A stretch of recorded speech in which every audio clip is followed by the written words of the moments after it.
Welcome to this new program. Today we have two special guests with us from the Shincheonji Church of God, which means new heaven, new earth. Okay, from what was originated in Korea by a man called Man Hee Lee. It's a Korean man. Okay, right now he has 91 years, and in this movement called Shincheonji Church of God. Okay, in this movement, we have then Romeo and also Josette will explain their view, their interpretation, and their way that they see, for example, Revelation, and they will explain why the man Eli is the chosen one, who is the only one in this world who have see everything that God have given him, the vision, he has hear everything. That's why he is the only one, according to their not their interpretation. The man Lee, that Korean man of 91 years, he is the only one who can explain the book of Revelation from verse 1 in the chapter 1 of Revelation till the last verse in the chapter 22. So, okay. So, in the first hour of this presentation, yes, the two brothers of us, the two brothers of us, okay, we call each other brother because we think that God loves everyone, okay, and that's why I call their brother also. Even though we are not in the same church, in the same denomination, they are from the Shincheonji Church in Church of God, which is founded or originated in Korea. But I am from the Seventh-day Adventist Church.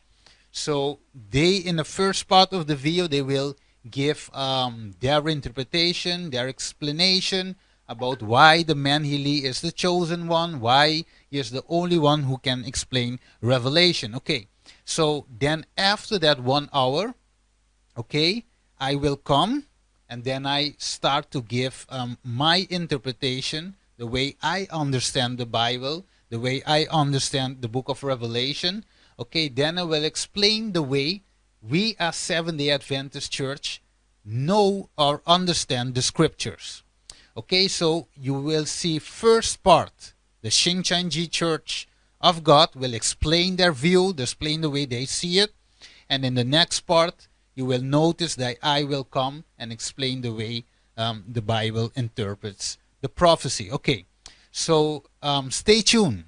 And right now we will pass directly to our brother Romeo and our sister Josette, who will explain the prophecy, explain why the man Hili is the chosen one, and then afterward we will also explain our view as Seventh-day Adventists. Okay, I just want to, and shortly, I would just want to just give one quote in the book of Youth. Okay, one quote. Let me see if I get it rapidly. Just a second. Okay.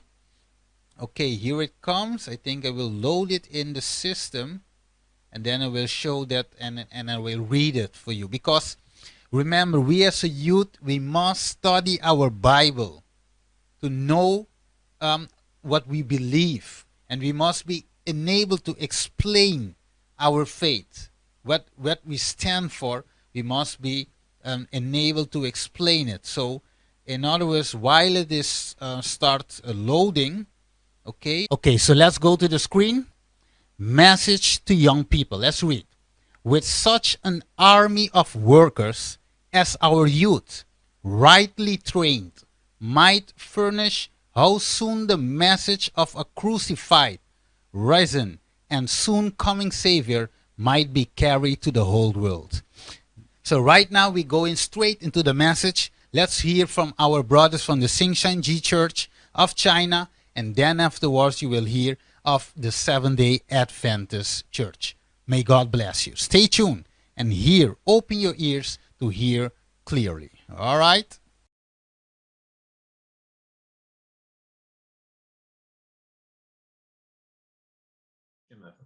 Conversation.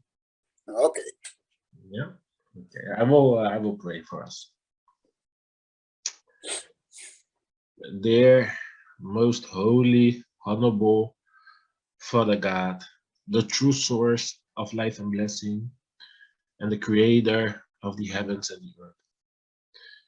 Thank you that you make it possible for us in this evening to gather so that we may dive into your word and that your word of life can cleanse our heart and that we may become the vessel that you use, my Father, for the completion of your will. Lord God, as many things are going on in the world, you came to help us, my Father, by giving us the scripture so that we may prepare ourselves as the believers, my Father. So, walking upon your word, that you may find a destination, which is heaven and eternal life.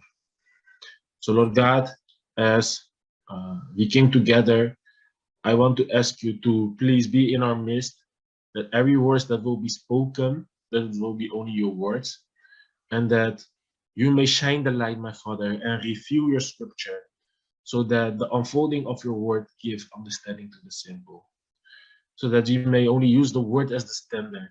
And please, Lord, as the Bible says that we need to keep the new covenant into our hearts and minds, let us testify it, my Father, and let us proclaim it, my Father God, so that our spiritual eyes may be open and that our ears may hear, so that we can see the true fulfillment, my Father, of this precious time. Lord God, we want to thank you for your amazing grace that you have bestowed upon us. I want to pray also for Pastor Stephen. Father, you know his circumstances, you know what is deeply going on in his heart. So I want to ask you to visit his heart, comfort him, my Father, so that as the servant of God, my Father, that he may be used, my Father, by you, so that he can bring the people into your kingdom, my Father. Please enlighten my Father, so that he may see and truly understand that there is only one way, one truth, and one life, my Father God, only through Jesus Christ. And I pray this all in your Son, precious name, Jesus Christ, who is the faithful and truth. Amen. Amen. Yes. So, yeah, I came to understand that the Pastor Stephen he came to follow the press conference in the corporate, and yeah, I had also certain questions. Mm, and I'm curious to hear your questions. And yeah, I think not. Yeah, I will see, because I think not at all questions I can just elaborate, because then I know I need more time. But I believe that uh, if we keep the word as the standard, that it will be, yeah, guided to where we need to go. So yeah, good to see you, and I'm curious to hear your questions, Pastor. Okay. Yes, I watched the seminar Mm, with Manny Lee. He was talking, and a lot of people also were there, and I also was there in the seminar. yeah. Yeah, and question and answer. Mm, But okay, so there were some questions I also asked Joseph, mm, and I say okay, because we were talking. I and Joseph were talking about some things last time that we met on Zoom, mm, and yes, there were some questions because I gave her my perspective, the way I understand Revelation, mm, the rest of the scriptures. mm, So there were some, yeah, let me see, there's some quick key questions mm, mm, about that, because I also read and hear some videos of the movement also, and about that I have questions, so I can link it with my understanding of Revelation to see okay, where we can find each other through Scripture. Okay, so yeah, we agree that John, for example, a disciple of Christ, wrote the book of Revelation, inspired by God, and he has wrote it with a lot of symbols, or we can call it parables. But okay, he wrote it the way he wrote it. And okay, so to start, my question is, okay, I just wrote like 7 questions. Yeah. Let me see if I can share it on the screen in just a second. Yeah, of course. Yes, I think it is going to be better that way. You can see it. Yeah. And yeah, just a second. Let me just share my screen here. Okay, just check, and then you can see it. And yeah, then we'll stay on the screen. Yes. So the first one, we just talk about it, no problem. The second, I think, this was no problem also. But okay, let's go to the 3, 4, 5, 6, 7. Yes, I don't know if my English is good getting there, but I think you can understand it. Okay, so then let me see.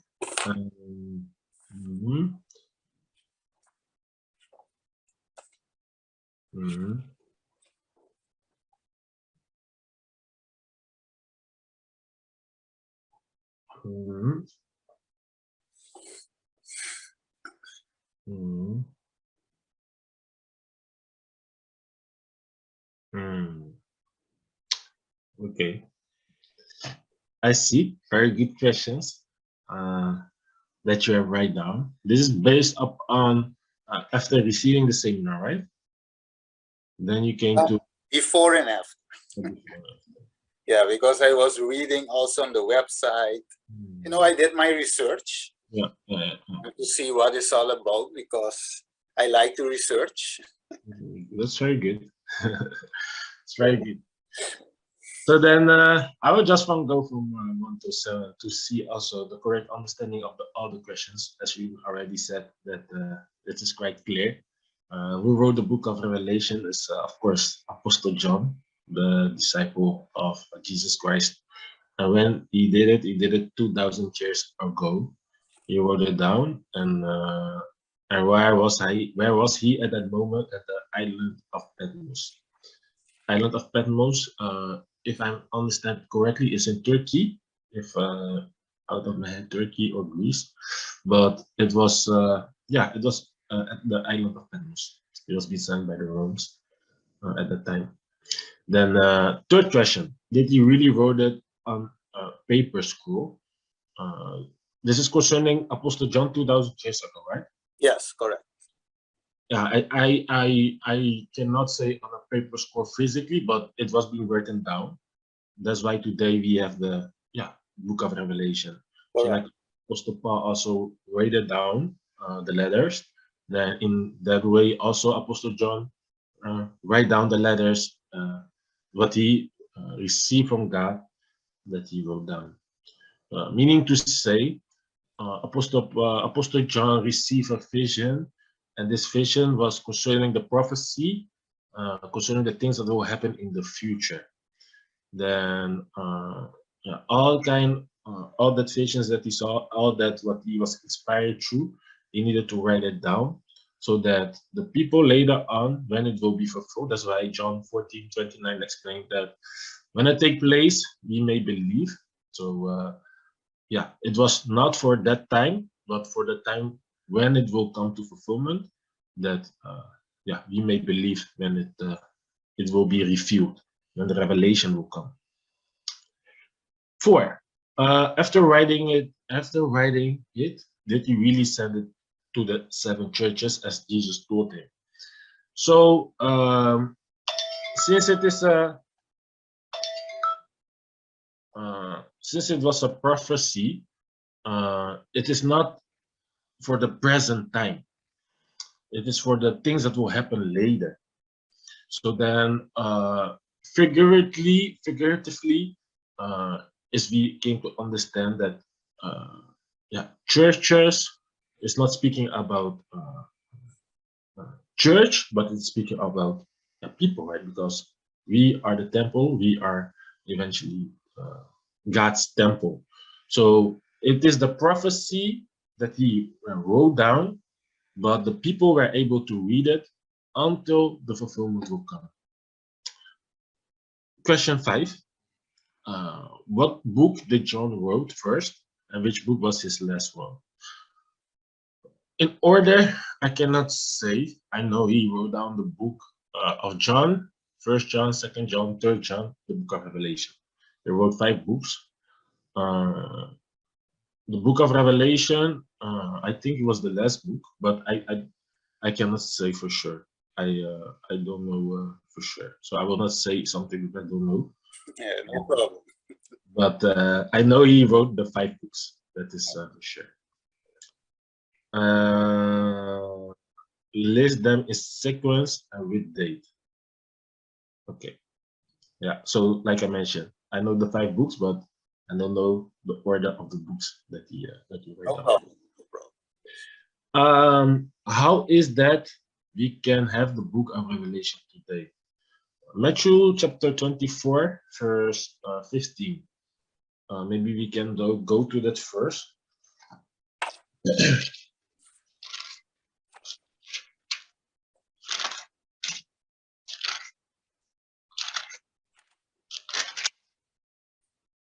14. So Matthew 24, verse 14. It explained that, and this gospel of the kingdom will be proclaimed through the whole world as the testimony to all nations, and then the end will come. So meaning to say, the words needs to be proclaimed that all people, all nations needs to know, so that everyone can be aware of what will happen. The meaning to say, if we see 2,000 years ago, so the Old Testament, before it came to fulfillment, for 100 years, the prophecies was being given so that the people at that time could know what will happen. So what will happen, what kind of event will take place. So that's why it takes so long before the prophecy will come to fulfillment. Then, when the people will know, at a certain moment, at the appointed time, as Habakkuk chapter 2, verse 2 to 3 is explaining, it will eventually come to fulfillment. And then the people can recognize according to the prophecy what eventually God has planned. Because we know God is faithful and God will always keep his promise that he will make with his people. So that's why, for all people to know, that's why the prophecy also takes long. Then the question is, how is that we can have the book of Revelation today? Yeah, the gospel is being spread, right? The disciples, everyone came to spread the gospel, and eventually, as John also wrote it down, more people came to receive the word until the day of today. So not only the book of Revelation, but the entire Bible. 7. Where in the Bible show the date that Manili must rise as a promised pastor? So in the Bible, we cannot find a date. So if we go to the first coming, if I may ask, can we find in the Bible when Jesus will appear, when Jesus came to be appear? Never in the Bible you will find Jesus will appear at this date or at that time. Never you can find it in the scripture. Then, since God is the one, as he says, there will be an appointed time. That's why we have the promise to recognize the fulfillment when it happens. Because the one that is being chosen, he will testify. He will give the revelation about what is being written in the scripture. Because the book is sealed, but one day the book will be open. So then the shepherd will receive the open scroll, and through that open scroll that he received, what he is testifying, that is for the people to recognize, according to the scripture, the events that is happening, so that we may see it and understand it and believe. And then when we believe, we can accept it. So then the word, what we receive, so then the prophecy, the promise, as in the Old Testament, also in the New Testament, that these two eventually lead us to the one that is being chosen. So then, yes, like you mentioned, the question is where in the Bible shows that the David Melody must rise as a promised pastor. That we cannot find in the scripture.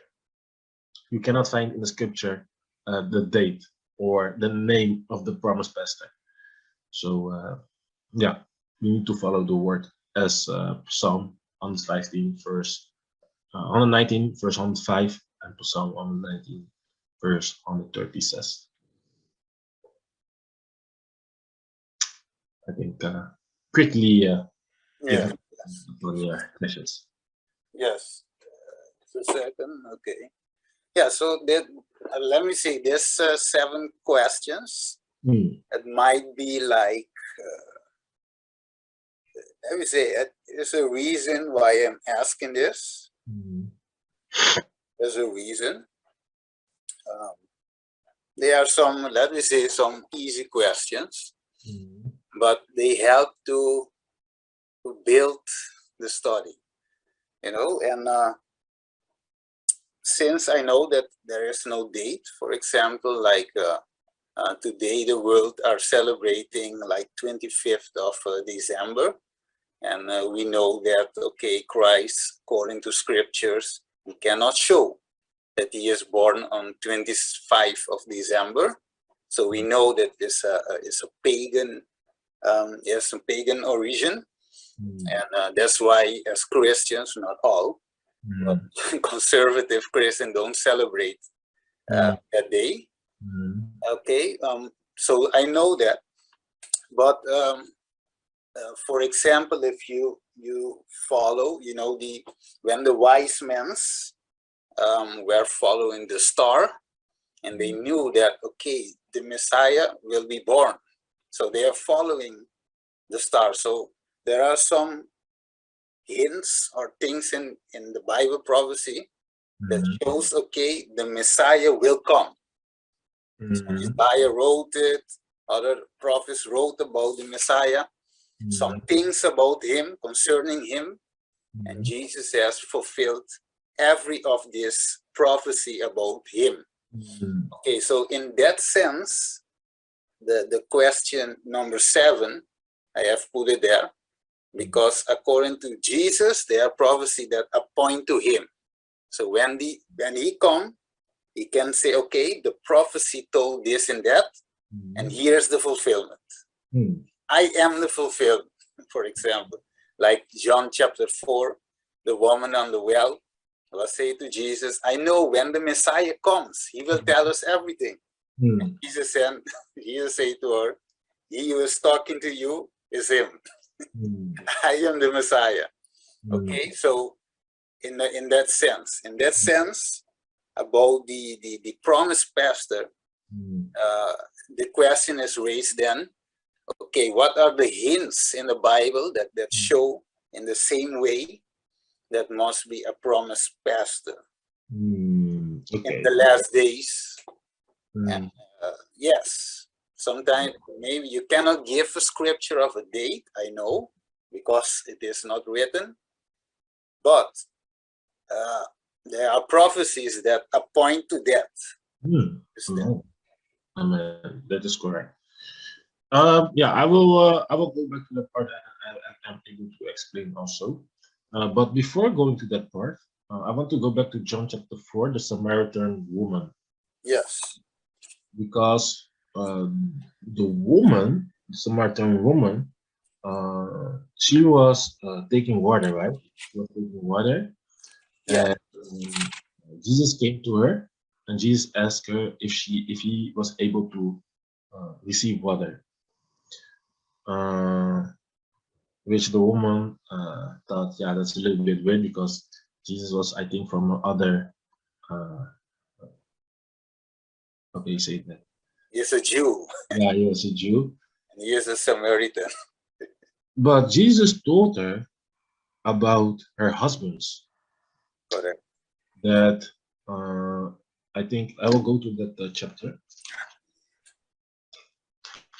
I will just shortly, because how could the woman recognize that Jesus was the Messiah?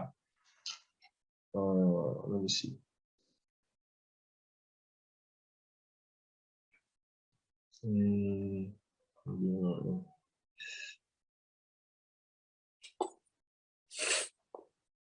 Yes, John chapter 4. Yeah.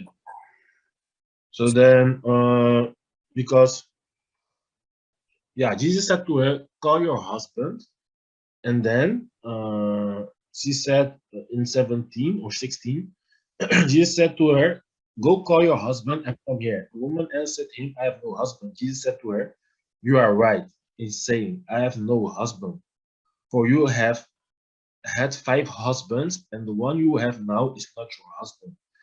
What you have said is true." So within certain sentence, but that is something that I will not go too deep in it, but the husband, we need to understand also what is eventually the husband according to the scripture in this story, because most of the people think, she was a prostitute, but Jesus explained eventually something else by saying to her that she was not of the that she didn't have a husband, but that is something for later on. I want to go back to the one who overcomes, or let me say, the promised best in this era.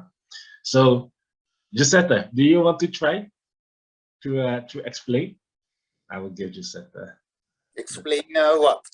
About the promised pastor in the book of Revelation. Yes, of What are the course. signs? What are the Joseph. I thought you was talking to me. no. Okay. Yeah. No, of course, yes. You may, As we know that the book of Revelation is written in prophecies, and we know too that Apostle John received a vision. So what happened in the Iceland Patmos? He received, the Spirit came, and he saw and hear something, and he said, "Write down everything that you have saw and hear." And that's what he have saw is a vision. And we already said that in Hosea chapter 12, verse 10, that the prophets receive a vision, and the vision written in parables. So that's mean that Revelation is written in a parables. I explained last time how God used a flesh because we are here in the physical realm. Physically, that means that we are flesh. We are working, we are flesh, but the spirit, we cannot see spirits. So the spirit actually work with flesh. So that's the reason that in that time, Apostle John received the vision. So in that time, the Spirit, Jesus, came on the flesh with the vision. But the vision was telling what will soon take place. Soon take place is what you can understand is something will happen. Something will soon going to take place. He didn't say which time, but he said to those who hear and those who keep. The keep what? The book of this prophecy. So the book of Revelation. So what we can understand, this Revelation is the last book. In the time of the Old Testament, they were receiving prophecies like Ezekiel, Isaiah. They received prophecies about, and Malachias received prophecy about someone who will come. First, it is the Elijah who will come and prepare the way. And then is the man with the covenant, the one with the covenant. But in the time, what happened in the time? The people was expecting a king, expecting something big that came. But what happened? When John the Baptist come, They asked him, saying, are you Elijah? He said, no. In that time, something happened. Actually, he didn't know, but he prepared the way. He received, John the Baptist received, the Spirit came to him, let him know that someone will come. And he testified, someone will come greater than him, that he cannot take the shoes from him. So he knows that someone will come. And when Jesus came, he let them, this is the Lamb.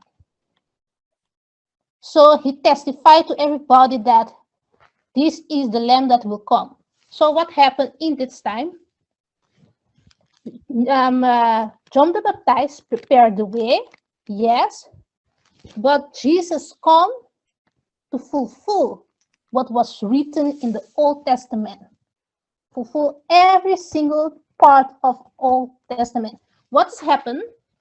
You have the prophecy that is written, Old Testament, and then Jesus came and fulfilled it. So God gave prophecy. So when does it happen? So the people in the first coming will believe when Jesus comes, that they will know that is the Son of God, that God sent his Son Jesus.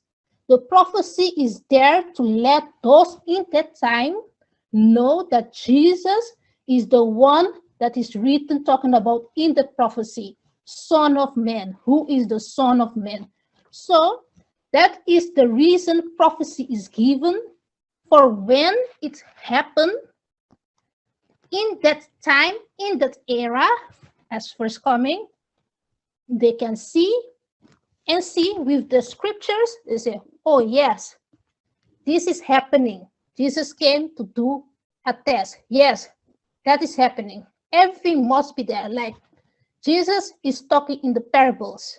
He fulfilled what was written in Isaiah. So that's the reason everything. He talked about seed, sowing seed. Something happened in that time. Jesus came sowing seeds. But the harvest is not the time. The harvest is not in the first coming. He came to plant the seeds. And you can and after that, when it happens, so prophecy, fulfillment. That's the showing. What they saw, it happen. After Jesus went back to heaven, the 12 disciples were testifying. They testify about what happened, what they have saw. And what they have saw, they told everybody that yes, what was in the prophecy has been fulfilled. They received the Holy Spirit.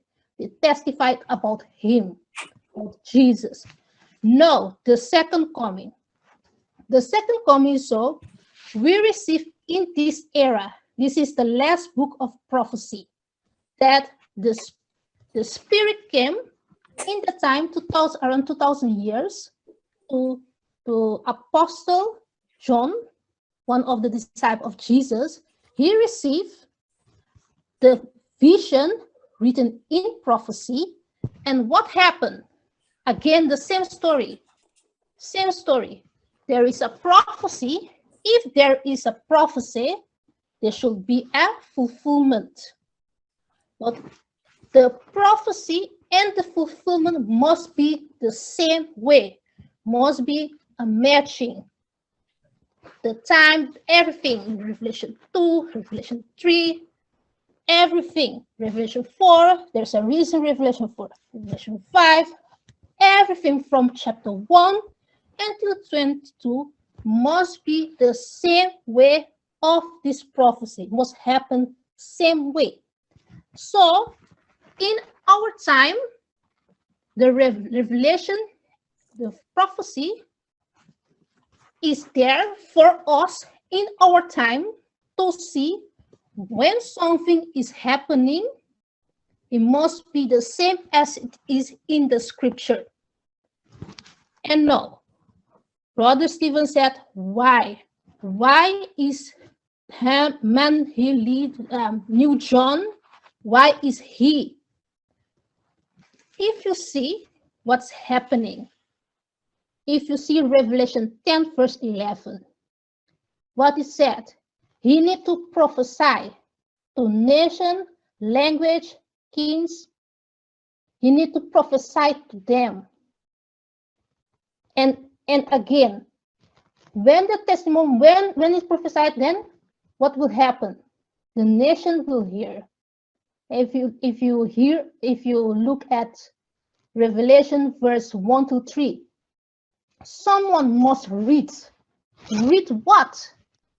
What must read? One person must read, right? And the other hear. But the vision is not for 100 people, 20 people. No. One person, same as Ezekiel received a vision. Is one person. Ezekiel received a vision. God called Ezekiel son of man. Same as Jesus fulfilled. He said that he is the son of man. It is the same way. And the same in this time, in this era.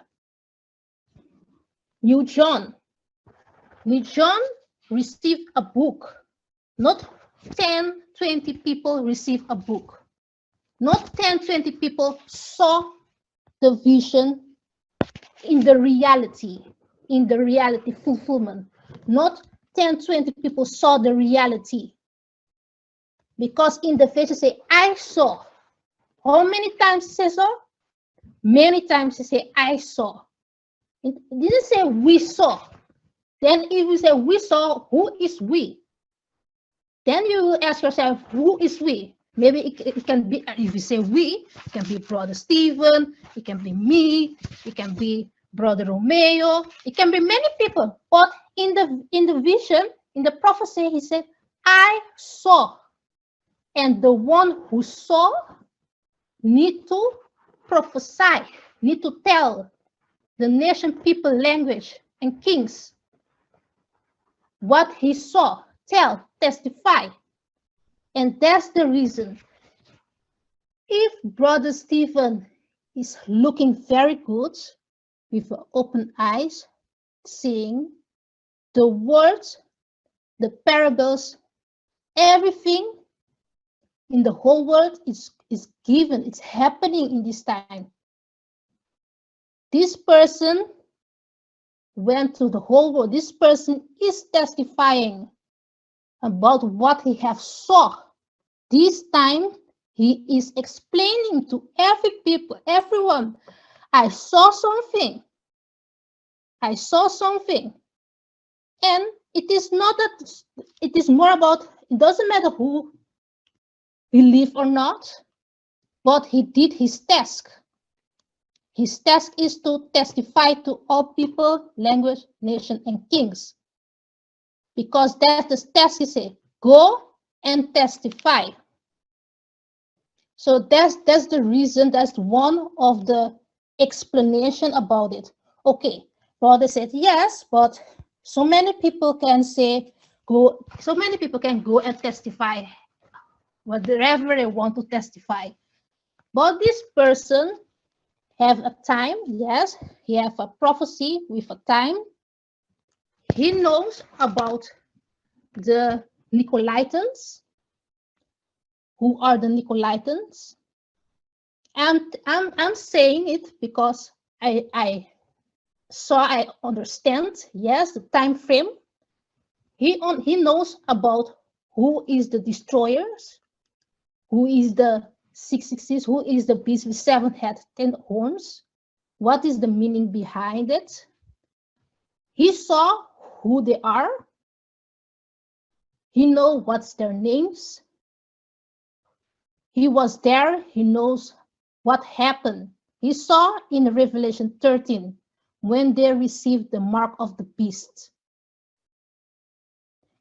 He was the one who overcome. Was the reason? Because he said, the one who overcome and the following brothers. Who are the following brothers in Revelation 12? Who are they? He knows who are the following brothers. There's a specific things happen in that time that explain, and he can testify what he have saw, what he have heard, and he is doing it right now. I can explain the whole thing right now, but it's gonna take time. But this is something that is happening, like the time of Noah. People can go married, go party, work, but things are happening in front of their face, but they don't know. It's happening, and this is the part that is not. It cannot. How can I explain it? It is so much information, and we cannot explain it in one day. No, but if brother is open, we can go in it. And just a question. Tell me.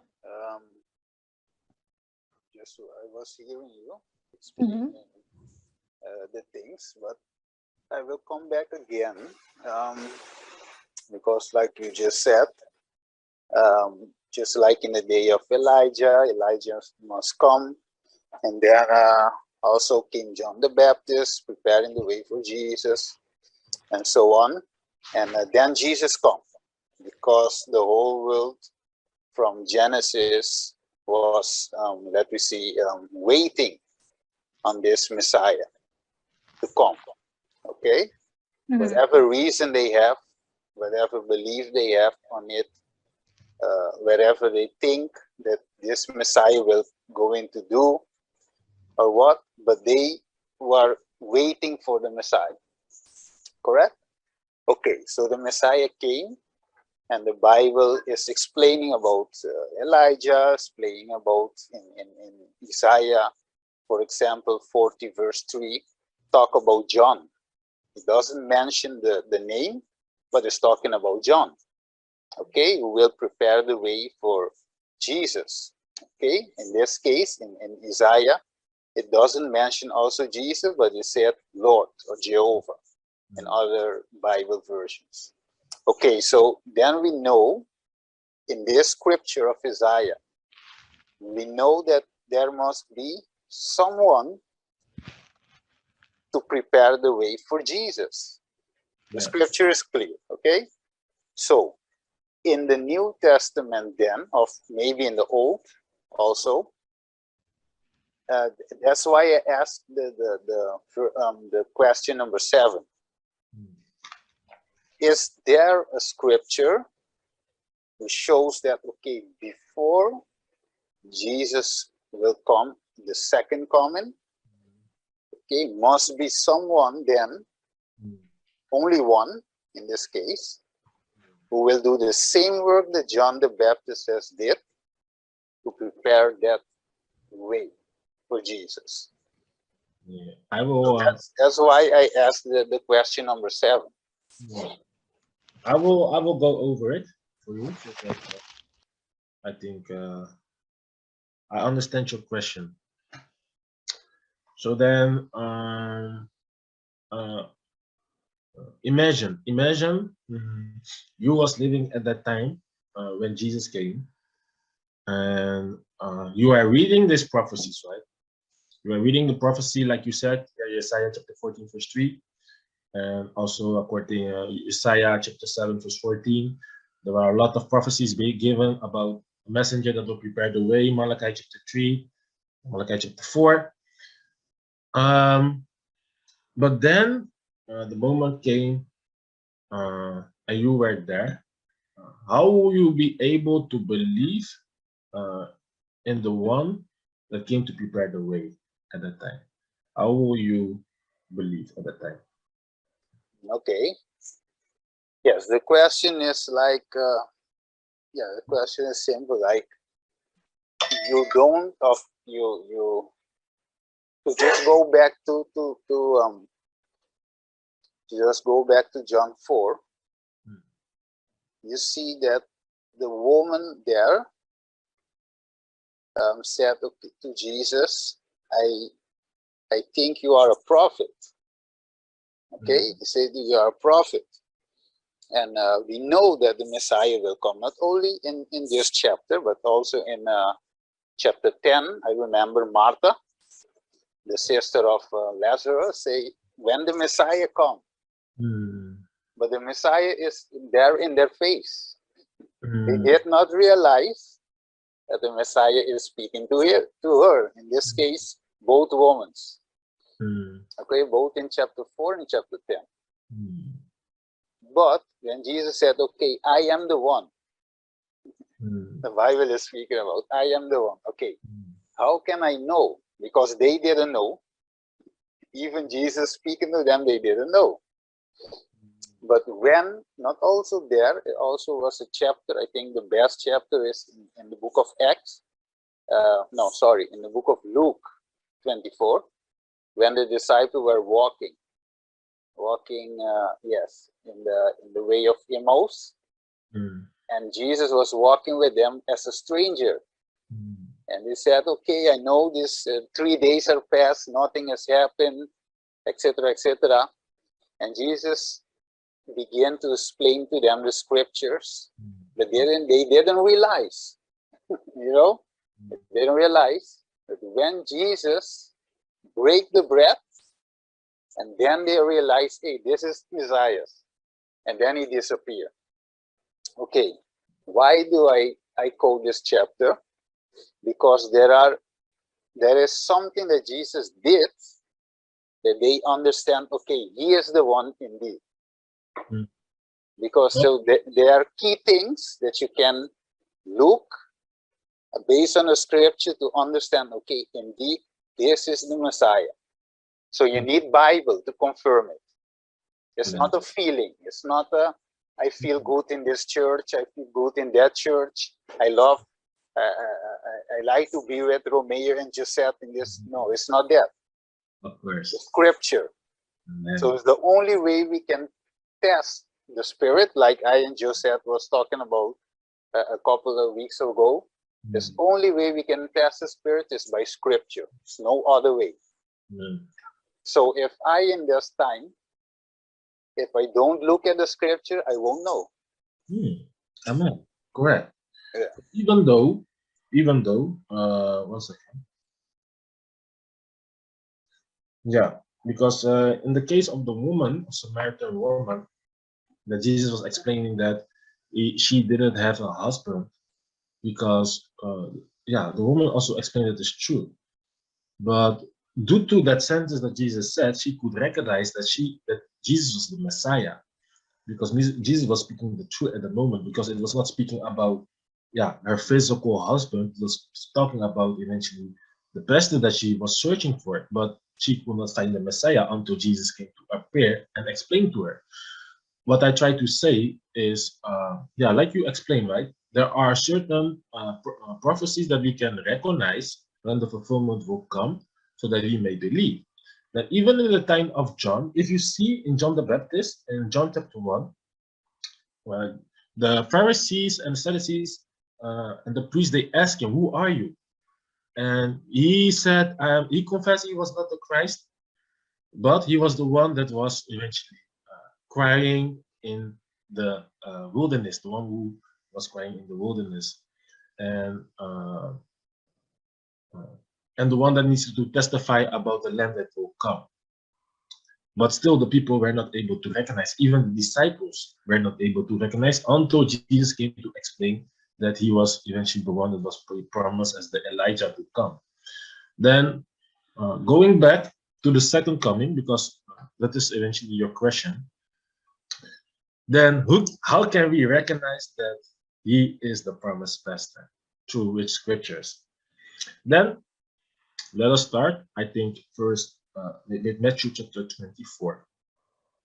Matthew 24, it explains that the signs of the end of age, where there will be famine, there will be earthquakes, Jerusalem will be trampled by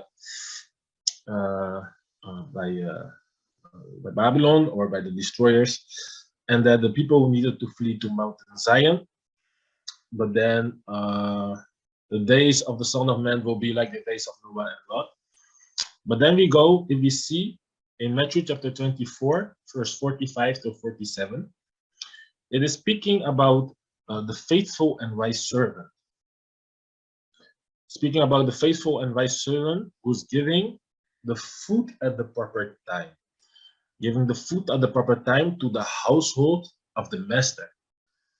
Then maybe we can go to that first, because then I will go to the verses that we can recognize why he is the promised pastor in this era. Yeah. Maybe you can go to Matthew chapter 24, verse 45 to 47.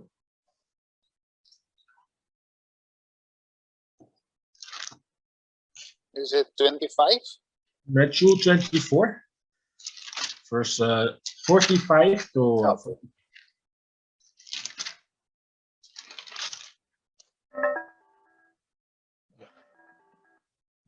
yeah.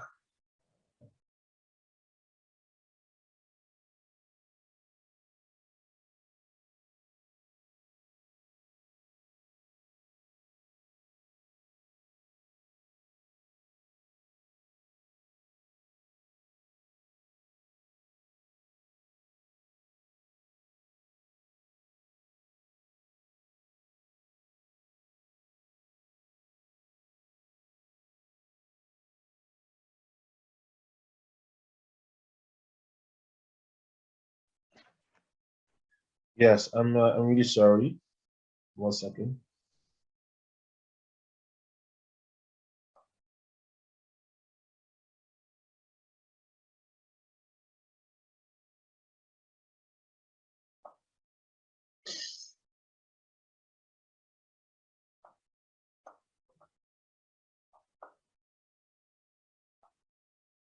Yeah. So, yeah, maybe you can read for us. Yes, I have 44. it in copy. Well, let me just check. Yeah, we can. Siguro ito hindi ano. Let me just take the English Bible. Just a second. Yeah, okay. Okay, just take it in the Bible here, 24. Okay.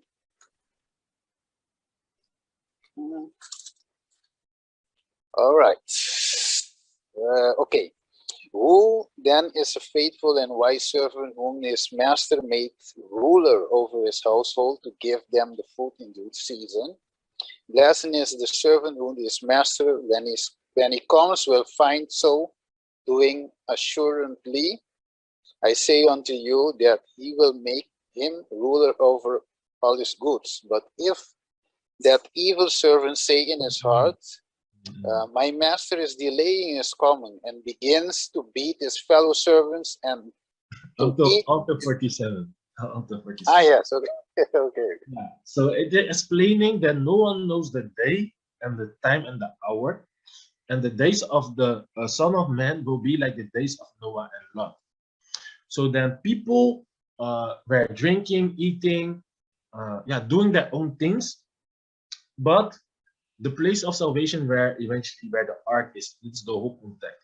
Then it says that in 44, therefore you also must be ready, for the Son of Man is coming at an hour you do not accept. Then who then is the faithful and wise servant whom his master has set over his household to give there the food at the proper time? Then we need to understand who is the faithful and wise servant who's giving the household of the master the food that they need. Then Matthew 24, because we are in the same chapter, we can see in Matthew 24, one of the signs is there will be famine. A lot of people are thinking about physical famine, right? I don't know what you think about it. Do you think that it is a physical famine or a spiritual famine? Because a lot of people are saying it is a, if you look at the world, this is the sign now that there is famine. What do you think about the famine that Jesus explained that is one of the signs? Okay. Yeah, surely, right? Then I can. Yeah. We are the same page. Yeah, no, I also think that there are famine, like diseases, like yeah, what we see here in this world present today. I think all of these things, because okay, go on. If I go in other things, I'm gonna Okay. take your time. Yeah. So then, if there will be physical famine, right? If there will be physical famine, why is it talking about that they were eating and drinking at the time when the Son of Man will come? Meaning to say, why needs to be a faithful and wise servant that needs to give the food at the proper time? Because if there is famine, there is no food. But there is a faithful and wise servant that will give us the food. So meaning to say, in the time of the Son of Man that he will come, and people are eating and drinking, it's not talking spiritually, that is something physically, that people are eating, drinking, like in the time of Noah in the past. But especially, Jesus is saying there is famine. Then Amos chapter 8, verse 11 explains it's not famine about physical bread or drink, but famine about the word of God. Meaning to say, there needs to be someone that will feed us with the food at a certain time so that we may eventually be saved.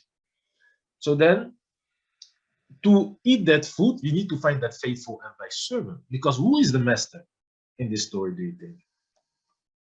Who do you think is the master in this story?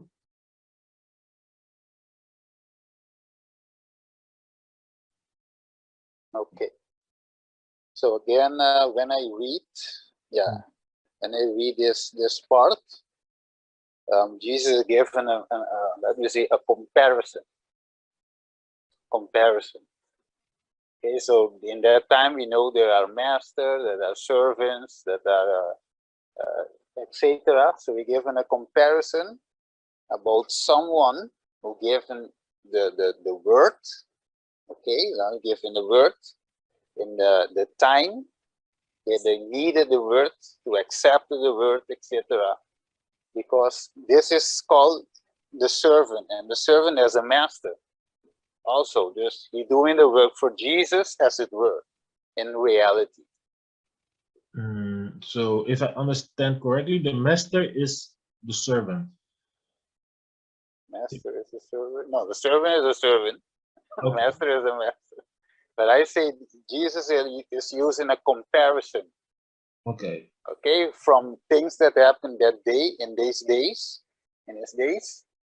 to help us to understand the way in the last days. For example, the servant of God will give the words in his proper time. Let me say present truth to his people, because the master in reality is Jesus. So then, if the master is Jesus, right? Because if you read the whole content, because it is talking about that the people need to remain awake because the Lord is coming. Because this is a prophecy about something that will happen in the future. Then it says that as that we need to be ready for the Son of Man is coming at the accepted hour. The master will eventually give the faithful and wise servant the task to give his household the food at the proper time. So it is not saying that a lot of faithful servants, it's talking about faithful and wise servant, that the master Jesus Christ himself is appointing to give his own household the food that the people need to be saved. Just a question before you go, because it's talking about also a evil servant. Okay, so who shall that evil servant be then? If it's a wise of a faithful, sorry, and who is that evil then? Remember, it is given a comparison.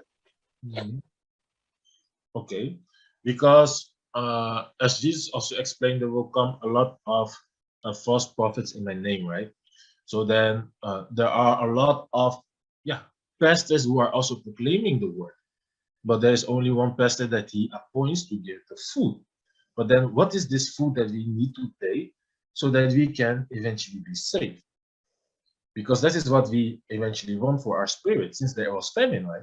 Like Jesus says, there is famine and there will be eventually food provided by God, faithful and wise servant. Then, how can we eventually find this part? Because in Luke chapter 22, verse 14 to 20, Jesus is making the covenant with his blood. And Jesus is explaining, because in John chapter 6, Jesus says, only if you eat my flesh and drink my blood, you will receive eternal life. Then the people who wants to be saved, you need to be able to eat his flesh and drink his blood. But then in Luke chapter 22, he explained, you will not eat it again until it will find its fulfillment in God's kingdom. Then when the kingdom will come, that will be the moment that eventually the people will be able to eat and drink again the flesh and blood of Jesus. Then in the Old Testament, because Jesus is the bread of heaven, it came from heaven, even in the time of Moses, we can see that the manna came from eventually from heaven, so that the people were able to eat. Then Jesus compared himself as the manna. And then let us see in Revelation chapter 22, for Revelation chapter 2, verse 17, that there is a promise that the one who overcomes, so the one who overcomes will receive this blessing as the hidden manna. Revelation chapter 2, verse 17.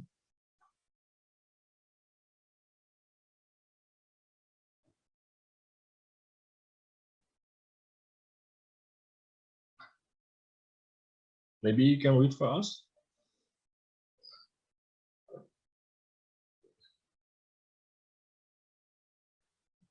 Okay, 2:7 you say, or 2:17? Revelation chapter 2, verse 17. 7, okay. 17. 17. Yes. Let me see. Okay.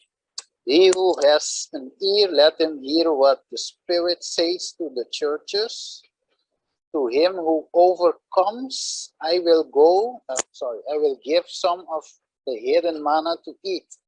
And I will give him a white stone, and on the stone a new name written, no one knows except him who receives it. Amen. So the one who overcomes will receive the hidden manna. So then, like Jesus said, that when the kingdom will come, we will be able to eat and drink again. This is the one, the faithful and wise servant, who received the manna that he can give to the servants of God. Like Josetta first time explained, right? In John chapter 1, for Revelation chapter 1, verse 1 to 3, you can see the process that God is giving the book to Jesus. Jesus gave it to the angel gave it to John, and John testified to the servants. Because the manna, we can understand now today, it is the word of God, right? It's not talking about physical manna, it's talking about eventually the word that is being given for the household that they need to eat to receive salvation. But only receiving this food, we can be saved. Then, why is it hidden? Why is it not an open, but why is the manna hidden? Because in the time of Moses, it was the manna. John chapter 6, in the time of Jesus, Jesus explained, I am the flesh and the blood. I am the bread that comes from heaven. But why now in the time of Revelation it is hidden, and not just the manna that is being opened? So then, meaning to say, since the book was being sealed, and no one was able to understand it, the secrets of the kingdom of heaven, there will come a certain time that the people will understand through the faithful and wise servant that this hidden manna will be proclaimed. So the secrets of the kingdom of heaven will not remain secrets anymore, but the people will be able to understand when he received the open scroll. Then there are three mysteries, because your question was, how can we recognize if he is the promised pastor? There are three mysteries in the book of Revelation that we need to be able to understand. So in Revelation chapter 1, verse 20, you can see the mystery of the seven lampstand. You can see in Revelation chapter 10 that the 7 trumpet sound is being proclaimed, right? And in Revelation 17, it's talking about the mystery of Babylon and the prostitute. So these 3 mysteries, without knowing these mysteries, yeah, we cannot be saved. Then we need to know these mysteries so that we can enter the kingdom of heaven. It's like a key. But who is able to explain it? That will be the question. Then another sign for you to recognize that he is the promised pastor. Like last time, Giuseppe explained that in Revelation chapter 12, it is talking about the male child. There is a male child that is coming out of the woman. And this male child will receive the iron scepter to rule all nations. Then let us go to Revelation chapter 12, verse 5.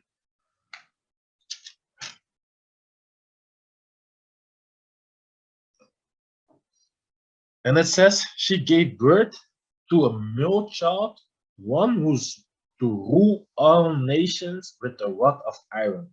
But her child was caught up to God and to his throne. Amen. Then this male child received the iron scepter. Then the one who overcomes in the letters of Revelation chapter 2 and 3, he receives 12 blessings. So then if he fight and overcome, he will receive the blessings.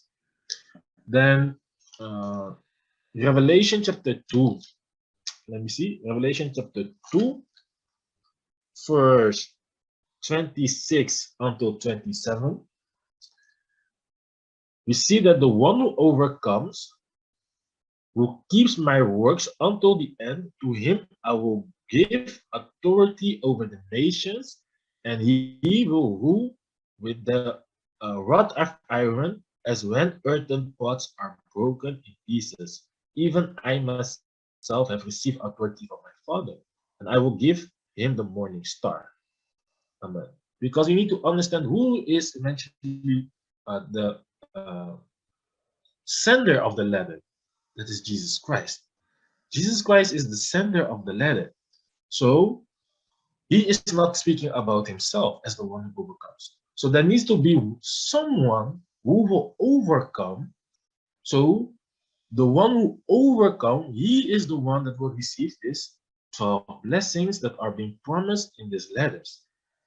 It cannot happen 2,000 years ago, because if it happened 2,000 years ago, that the one who overcomes needs to be already here, and that we will be already able to recognize who he was.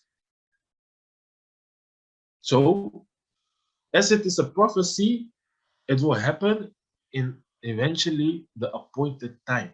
So there's a certain time when the revelation will come, so that we will be able to understand. Then, beside of that, if we go to Revelation chapter 3, verse 12, Revelation chapter 3, verse 12, it explains that the one who overcomes, I will make him a pillar in the temple of my God. Never shall he go out of it, and I will write on him the name of my God and the name of the city of my God, the new Jerusalem, which come down from my God out of heaven, and my own new name. So the one who overcomes will become the pillar in the temple of God. He will become the pillar in God's temple. Meaning to say, he will be eventually the foundation here. Since he has the word, the open school, he will be able to testify. Then, and we can also read 21. Revelation chapter 3, verse 21. It says, the one who overcomes, I will grant him, who's I? I is Jesus, right? I will grant him to sit with me on my throne, as I also conquered and sat down with my Father on his throne. Amen. Then, John chapter 16, verse 3, we see that Jesus overcame the world, right?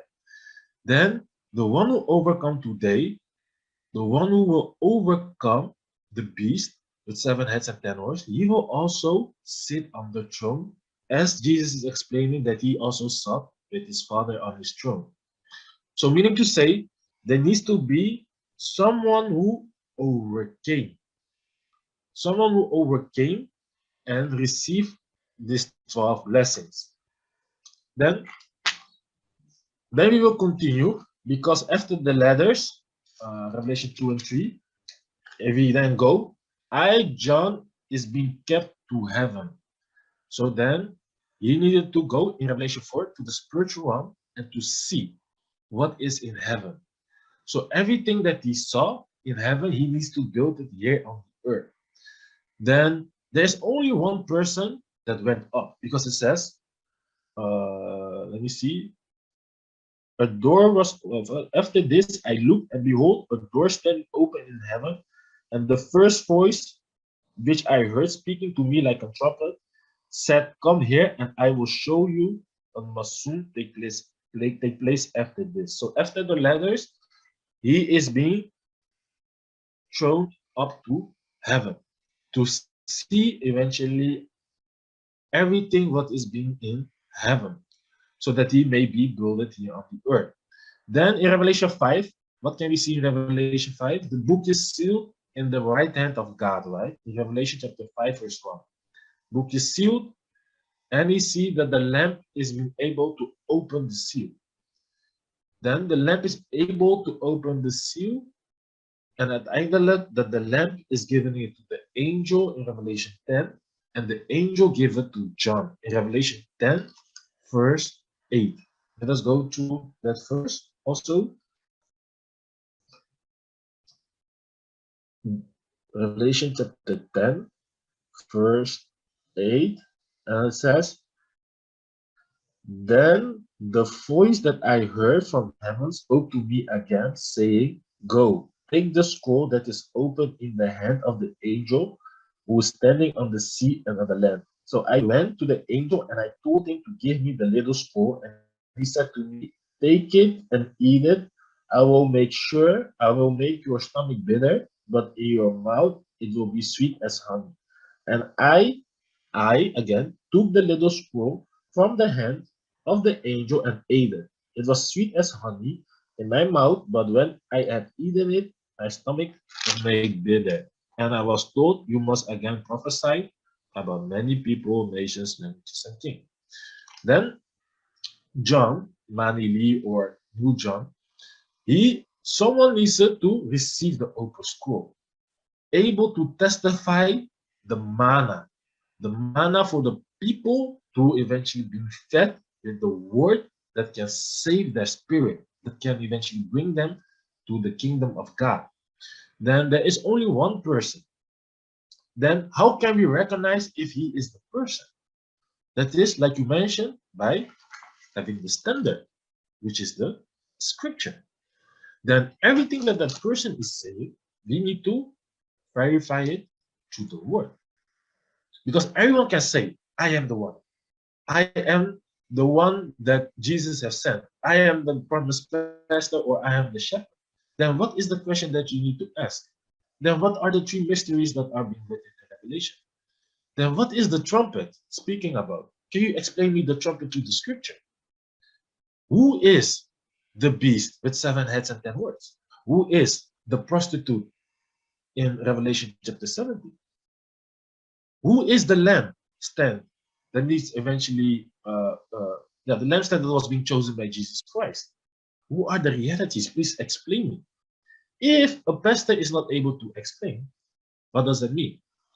That the book is still sealed for that person, because he did not receive the revelation, because there's only one person that will receive the revelation. I cannot say that I received it because I also didn't know. But when you ask the question and it is being explained through the word, then you are able to recognize and to understand. But there are more signs, because as we are going through it, so then in Revelation 12, because we read there, in Revelation 12, we can see there is a fight between the dragon and the male child and his brothers. There is a fight, and in that fight, we can see that the male child and the brothers are fighting and overcoming. Then let us read Revelation chapter 12, verse 11. If you can read it for us, or from let me say from 9 to 11. So the great dragon was cast out, the serpent, that serpent of old, called the devil and Satan, who deceived the whole world. He was cast to the earth, and his angels were cast out with him.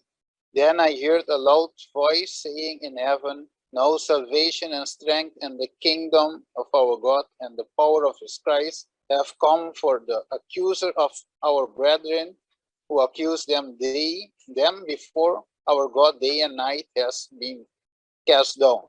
And they overcome him by the blood of the Lamb and by the word of their testimony, and they did not love their lives to the death.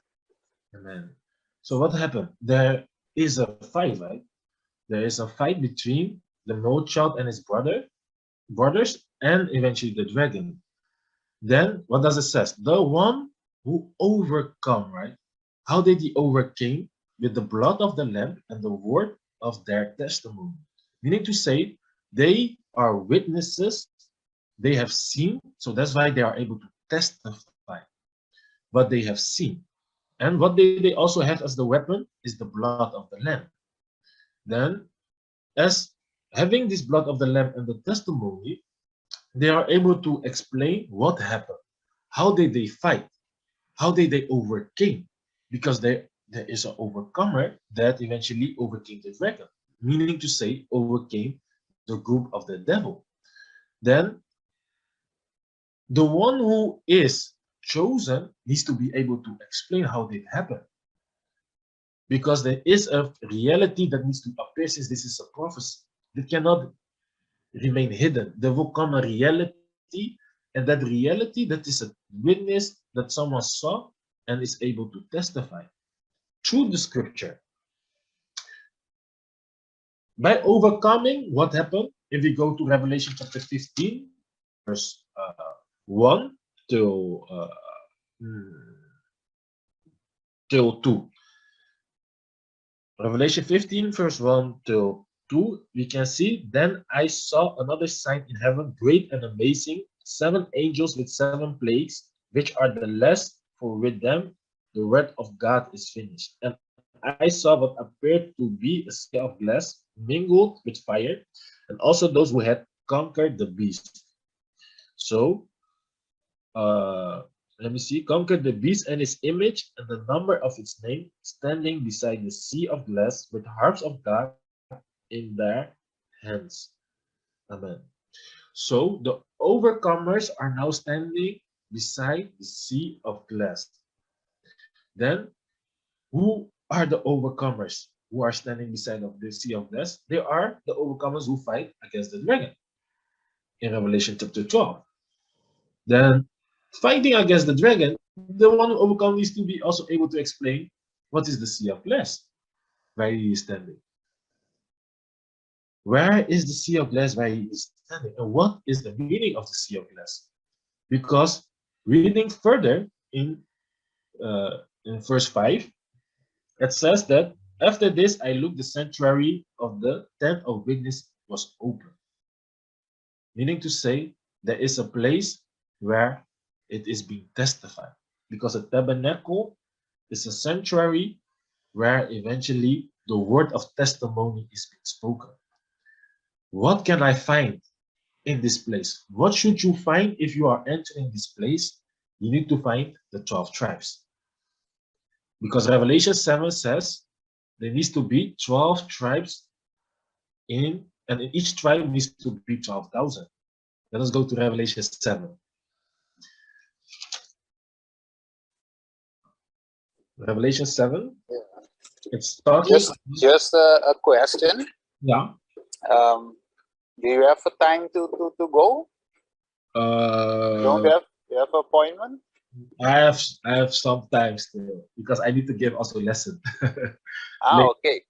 No, late. no, I just asking Yeah, I have because some time. I have some time. I have some time. okay, because I just told Joseph also that I will give you also my perspective, and I don't know Yeah, I if have you have time. time. Yeah, I have time. I have time. Okay, no problem. Revelation 7. Yeah. So what can we see?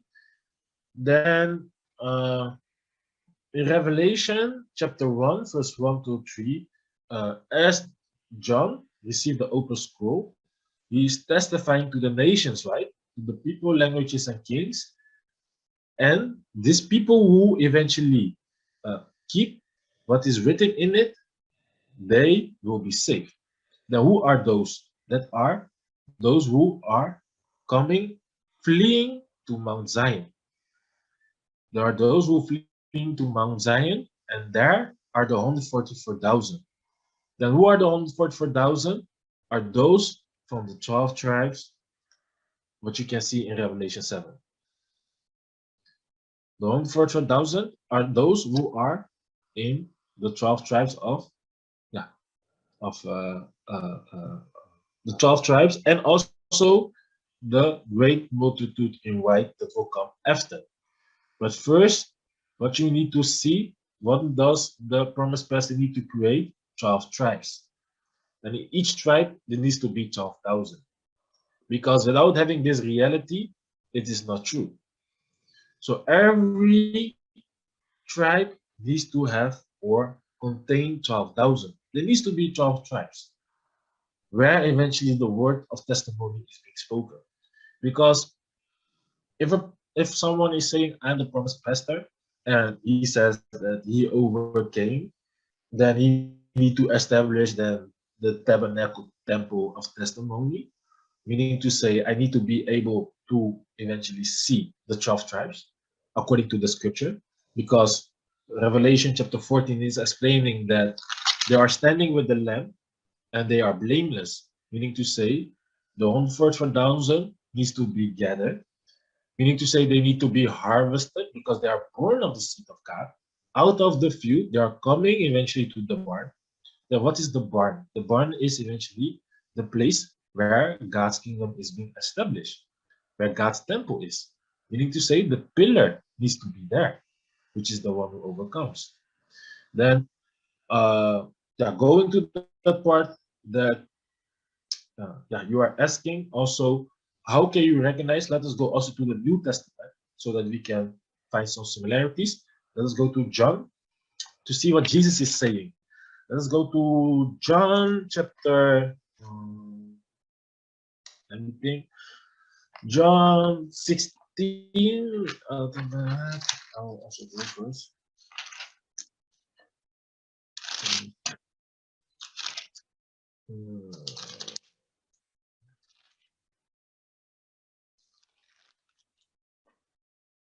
Let me see, John chapter.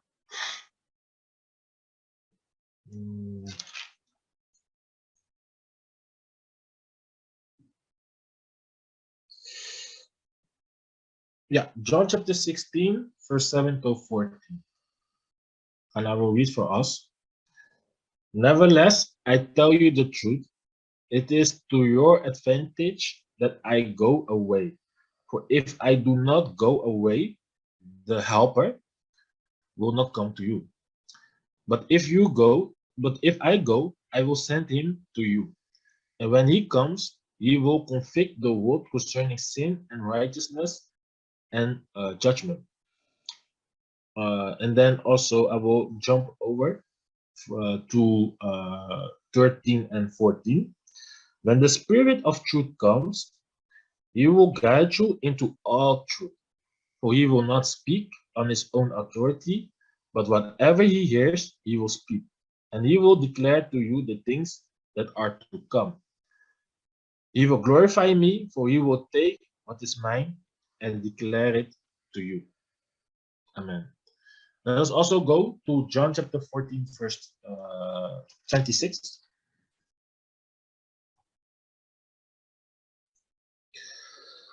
But the helper But the Helper, the Holy Spirit, whom the Father will send in my name, he will teach you all things and bring to your remembrance all that I have said to you. Amen. Let us also read 16. And I will ask the Father, and he will give you another helper to be with you forever. Amen. Next, let us also go to Matthew chapter 23. Let me search. And maybe brother can read this one for us. 39, I think. 23, verse 39.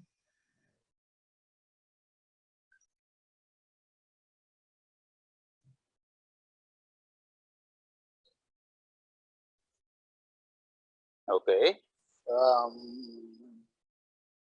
For I say to you, you shall see me no more till you say, blessed is he who comes in the name of the Lord. Amen. Blessed is the one who comes in the name of the Lord. Amen. So then, as Jesus is promising that the Spirit of truth will lead us to all truth. The meaning to say, there will come a time that will be plainly spoken, right? So all the prophecies that was being sealed, there will come a time that it will be plainly spoken so that the people will be able to understand. And that is the moment, because spirit you cannot see, right? Can you see spirit? You cannot see spirit. But that Spirit of truth will work through that person to eventually testify everything that we need to know. So meaning to say from Genesis unto Revelation, all the secrets that is being hidden needs to be revealed so that we will be able to understand. Jesus says he will send someone in his name, which you read now. So then, as you read also what we read before, according to Revelation chapter 3, that the one who overcome will receive also a new name. So then there are certain, like you asked for, certain verses that we can recognize that there need to be a promised pastor. But how can we know who is the promised pastor? That's only through the scripture, because he needs to be able to testify. And then by testifying, we need to check if it is not according to the word, because the Bible says in Revelation chapter 22, verse 18 and 19, we cannot add and subtract. So then the one who adds or subtract will receive the place. So the promised shepherd who is being chosen, he will not add and subtract. So that's meaning to say we need to check, right? And if we don't understand, we need to test. And that's why we can say through the events and through the verses that we go through, that there needs to be a promised pastor. Okay, thank you for the explanation. I don't know, before I show you my the way I understand it, so we can compare. I don't know, before I go, if Joseph has something to add. I don't know. No, you can just go through it. I go through, okay. Yeah. And then I will also write my questions down. Okay, no problem, no problem. Okay, I think before we go in the other parts. Okay, thank you, brothers and sisters, for watching till this first half when we have heard about these two young people, Romeo and also Josette, explaining from the Bible their point of view and how they quote the scriptures, which scripture did they use to prove that someone must come, in this case, the new John, the promised pastor, or the man Eli that they say fulfill this prophecy. Okay, so right now we have heard from them, and we have heard the way they explain it. And right now, let's get onto the message. And then I gonna explain the way we see it as Seventh-day Adventist Church, the way we explain and interpret the Bible with the Bible self. So then you will see then the other hand of the way that the Bible explain. So when we finish, you can compare for yourself which one is according to the Bible and which one is not according to the Bible. So stay tuned, and here we go to the other explanation. And this is, in this case, is me, Stephen Christina, from the Seventh-day Adventist Church. Okay, stay tuned. We will get Let's do a straight word of prayer into again. the message. May God bless you. To ask God for guidance. Okay, let's pray. Father in heaven, today we come to you as your child's youth, because we are reading the Bible to understand truth, to understand the meanings of your word, and also you know our hearts, our humble hearts, and that all of us are searching to know you better and better every day. So right now, we ask you so you can open the scriptures before our eyes so we may understand what the Bible tells us. So in this moment, we're going to open it again, and that's why we ask you the guidance of your Holy Spirit. We pray in Jesus' precious name. Amen. Okay, so I will give you then, like you said, you will write down, and I will go to it. So I go to the opposite way then to check. I just also wrote it, that they are on the screen, so you can see the scriptures. I put it in a presentation, so I think it's gonna be easiest that way. Okay, just check.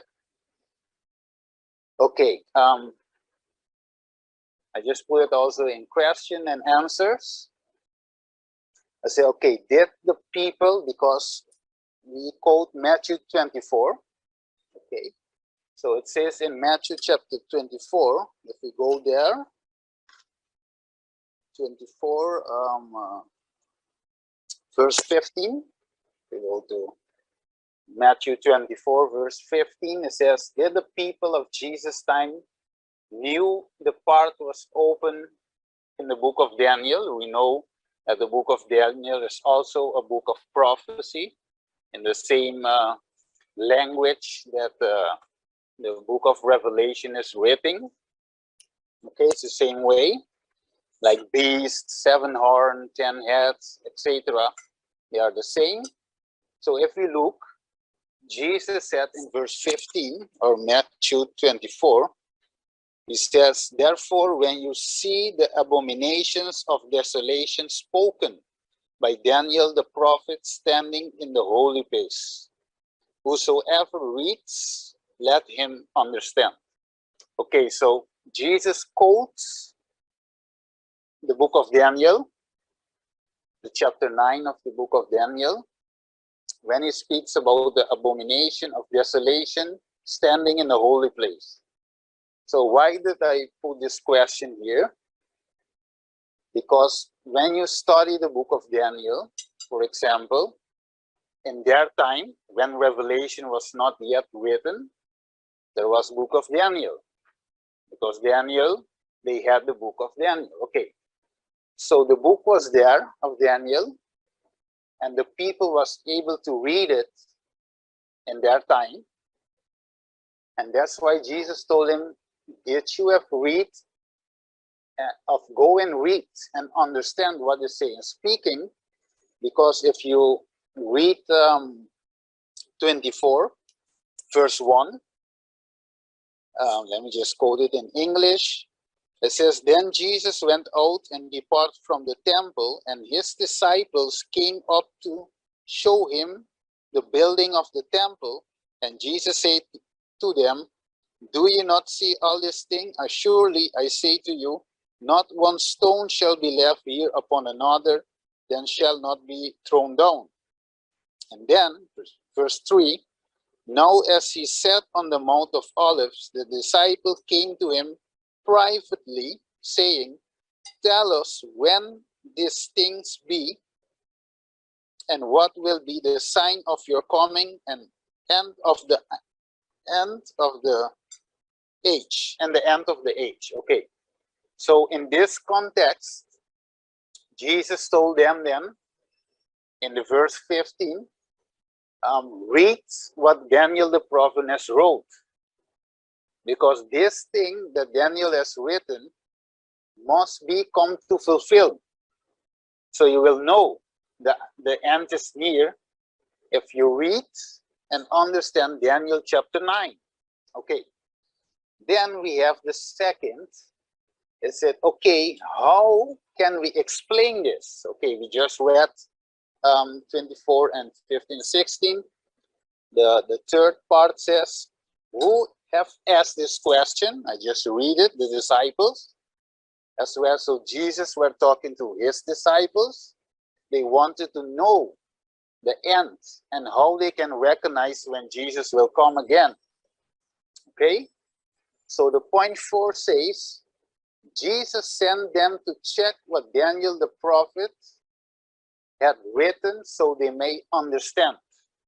Okay, let's go to Daniel 9 then to see what did Daniel has written. Okay, Daniel chapter 9 verse 27. Okay, I'm doing my best to speak in English. Okay, not an English boy, but okay. 9 and verse 27. It says, then he shall confirm a covenant with many for 1 week, but in the middle of the week he shall bring an end to sacrifice and offering, and on the wings of abomination shall be one who makes desolate, even until the consummation which is determined is poured out on the desolate. Okay, Daniel 11:31 speak about the same thing.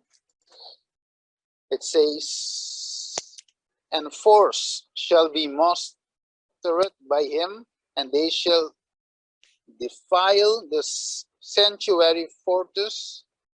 Then they shall take away the daily sacrifices and place there the abomination of desolation. Okay, why do I use these two scriptures?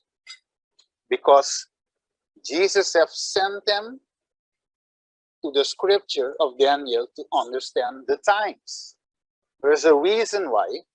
Let me just go further. So if you see on the screen, it says, did the people of Jesus, and then in Jesus' time, understand the whole book of prophecy of Daniel? If you ask the question, the answer is no. Why? Because if you read Daniel chapter 12, if we go there, Daniel chapter 12, you will notice verse 4. Look what they say, Daniel 12 verse 4. It says, but you, Daniel, shut up the words and seal the book until the time of the end. Many, plural, many, okay, shall run through and fro, and knowledge will increase. And it's the same context in verse 8. It says, all through I hear, I did not understand. So here Daniel did not understand. Then I said, my Lord, what shall be the end of these things? Verse 9. And he said, go your way, Daniel, for the words are closed up and sealed till the time of the end. Verse 13. But you go your way till the end, for you shall rest and will arise to your inheritance to the end of the days. So we see two things, time of the end and end of times. And we will explain that more further. So here we see a part of Daniel was not sealed. If you read more the previous chapters, Daniel understood the prophecy. But here are some things afterward Daniel did not understand. And God said to Daniel, okay, go to sleep, go your way, but many will come after, and they will receive understanding of that sealed book in Daniel chapter 12, verse 4. Okay, there we go, more in details. Okay, the question is then, when shall they receive the understanding? The verse 4 again, if we read it, it says, but you, Daniel, shut up the word and seal the book until. So here's it given a time, and the time for the understanding is when? Until the time of the end.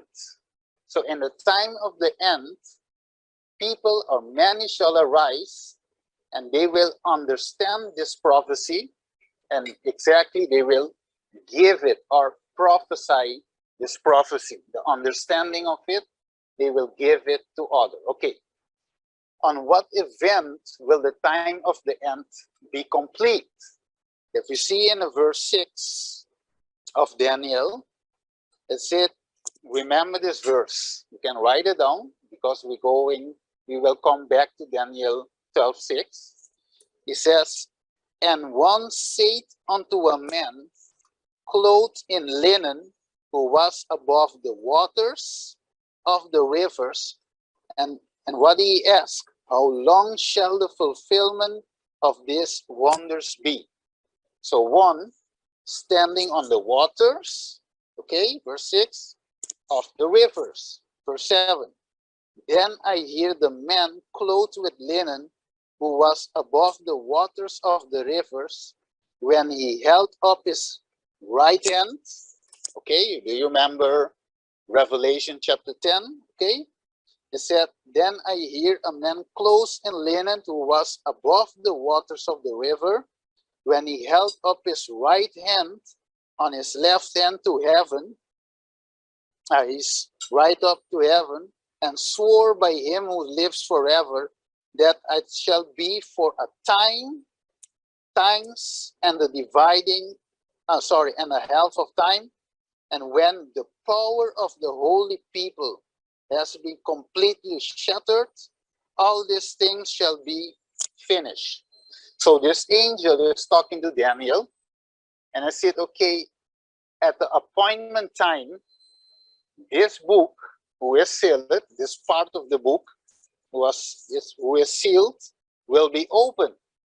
But when? When and it says here in verse 7, times,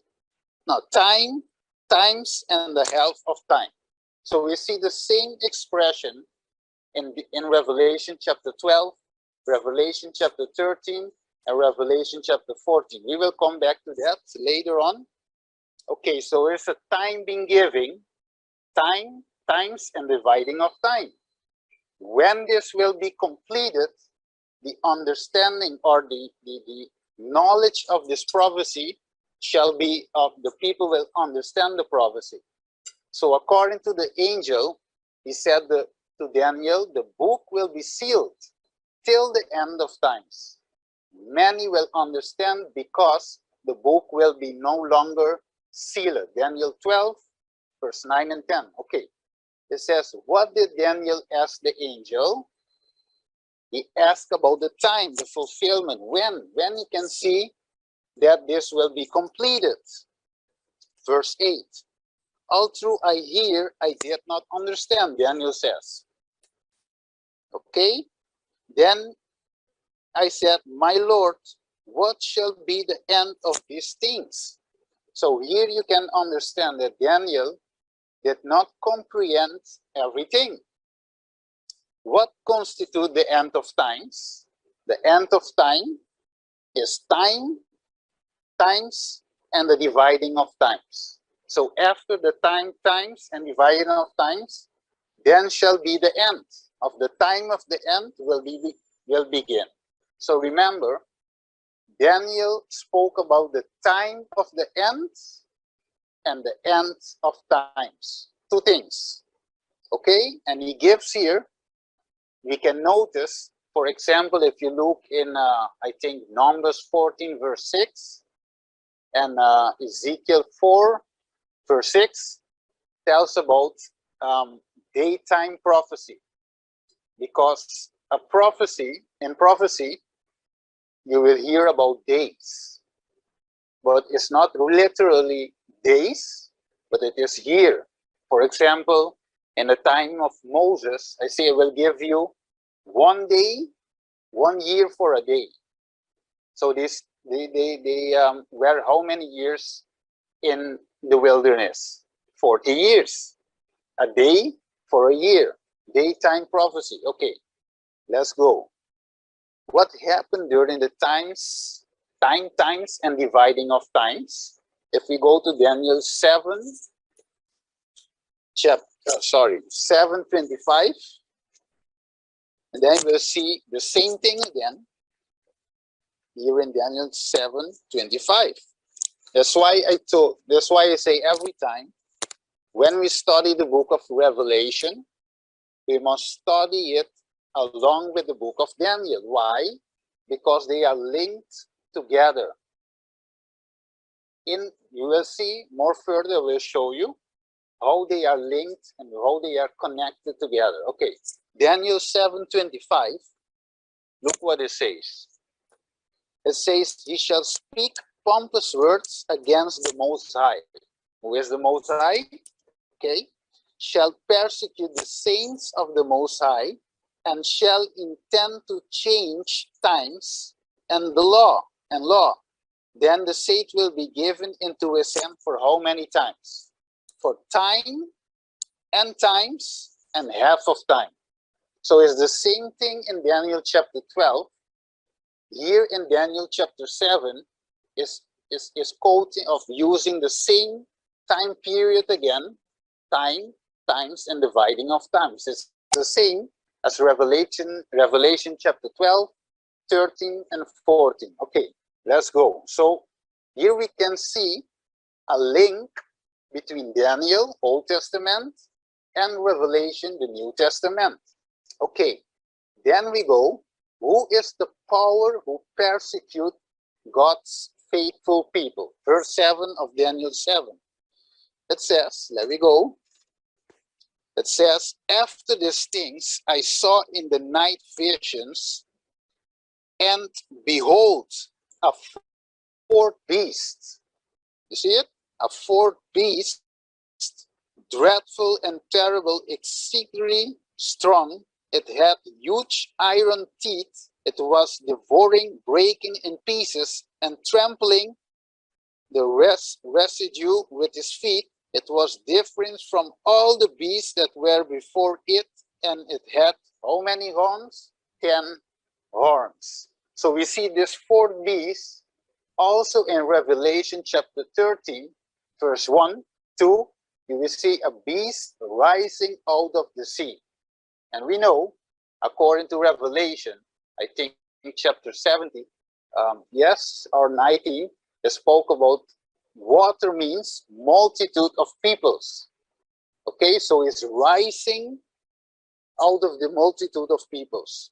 Verse 7, say this fourth beast. Okay, which is this fourth beast? According to Daniel chapter 2, you will notice what is the fourth beast. Because the fourth beast is the fourth kingdom. Okay, the fourth beast, let me just check here, Daniel chapter 2. And Daniel explained the dreams. Let me just go see the image of gold, okay, 34. Okay, let's go to Daniel 2. And yes, let me just quote then 32. Let me go. Okay, let me just go where it says more directly. Okay, verse 40. Verse 40 said, and the fourth kingdom shall be as strong as iron. You see, iron teeth, iron, okay? And it says, in so much as iron breaks in pieces and shatter everything, and like iron that crushes, that kingdom will break in pieces and crush all others. So if you study, I don't go into all the details in Daniel chapter 2, because the time will run to explain everything. But in Daniel chapter 2, you notice that Nebuchadnezzar has a dream. He forgot the dream. Daniel come, to make the story short, Daniel come and said, you, O king, you are the head of gold. So you are the head of gold, which is Babylon. Then came Media and Persia. Okay. Then came the third kingdom, let me say, the bronze. Okay, the bronze metal. The third kingdom, which is Greece, and after Greece, Rome conquered Greece. So the fourth kingdom is Rome, according to Daniel chapter 2. And then the same, with this in mind, the iron teeth, the iron, then we understand that Daniel chapter 7, verse 7 is speaking about Rome, the Roman kingdom, the Roman Empire. And it is, let me say, in line with scripture. When you study Revelation also, the fourth kingdom is Rome, according to Daniel, not my understanding, Daniel chapter 2. It's the same iron teeth, Daniel chapter 7, 7:7, 7:25, who will persecute God's people. Okay, let's go more further. Okay, so how can we check then the timeline of Bible prophecy? When does it start and when shall it end? Remember the early verses? Time, times, and half of time.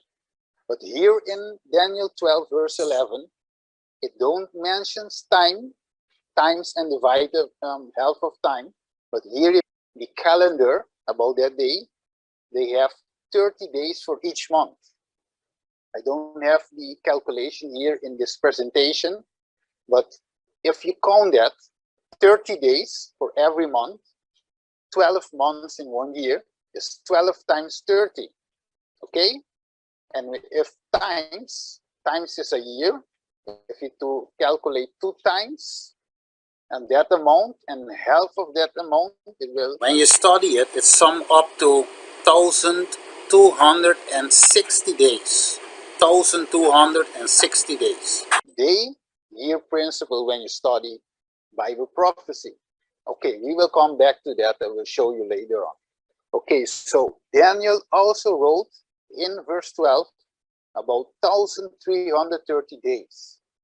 Note, we have end of times, like I just said, and time of the end. Okay, before I go further, much more further, you will notice that Daniel gave times or a time frame. Let I explain this way.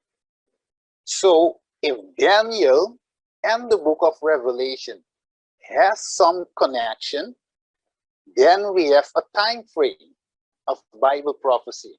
So then we can go back and see, okay, where does this time frame start and when shall it end? So everything in scripture must be in line then, must be synchronized then, so we can get the good understanding of this prophecy. Okay, let's go. If you see here, it says, I just put this here also, because some people have attempt to make this period like literal time, like I say, and prophecy speak about days, but in reality is years. Okay, we will see it in more details later. Okay, so the 1,260 days and 1,290 days, and let me just close this one, are mentioned, and the toes. Okay, let me just go to the third one to make it shorter. The word blessed, if you read Daniel 12, verse 12. Let me read it. It said, "Blessed is he who waits and comes to the 1,335 days." You see, blessed. And if you just go to Revelation 14, 13, you will notice the same word, blessed are those. Let me go to 14, verse 13. It says so. "Then I heard a voice from heaven saying to me, Write, blessed are the dead who die in the Lord from now on. Yes, say the Spirit, that they may rest from their labors and their works will follow them." Okay, I will go back later to show the connection on this one. Okay, if you see here on the screen, you see a time frame. Okay, and this time frame, if we go to Daniel 9, because remember, we must have a start date so we can put in line every event. Okay, Daniel chapter 9. Let's go back again.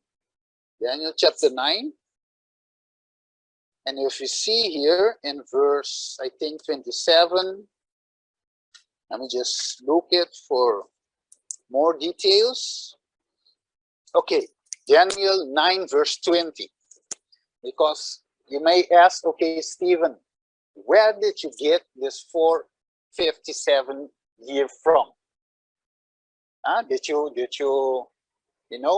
get it somewhere else, or are you sleeping, or are you in a dream? But okay, let's verse 20 say now, because if you read the whole chapter, I think it's better I don't go to read the whole chapter. But if you read chapter 9, Daniel was praying. Praying for what? Remember, they were captive in Babylon. All the Hebrews were captive by Nebuchadnezzar when he was reigning as Babylon, the first kingdom.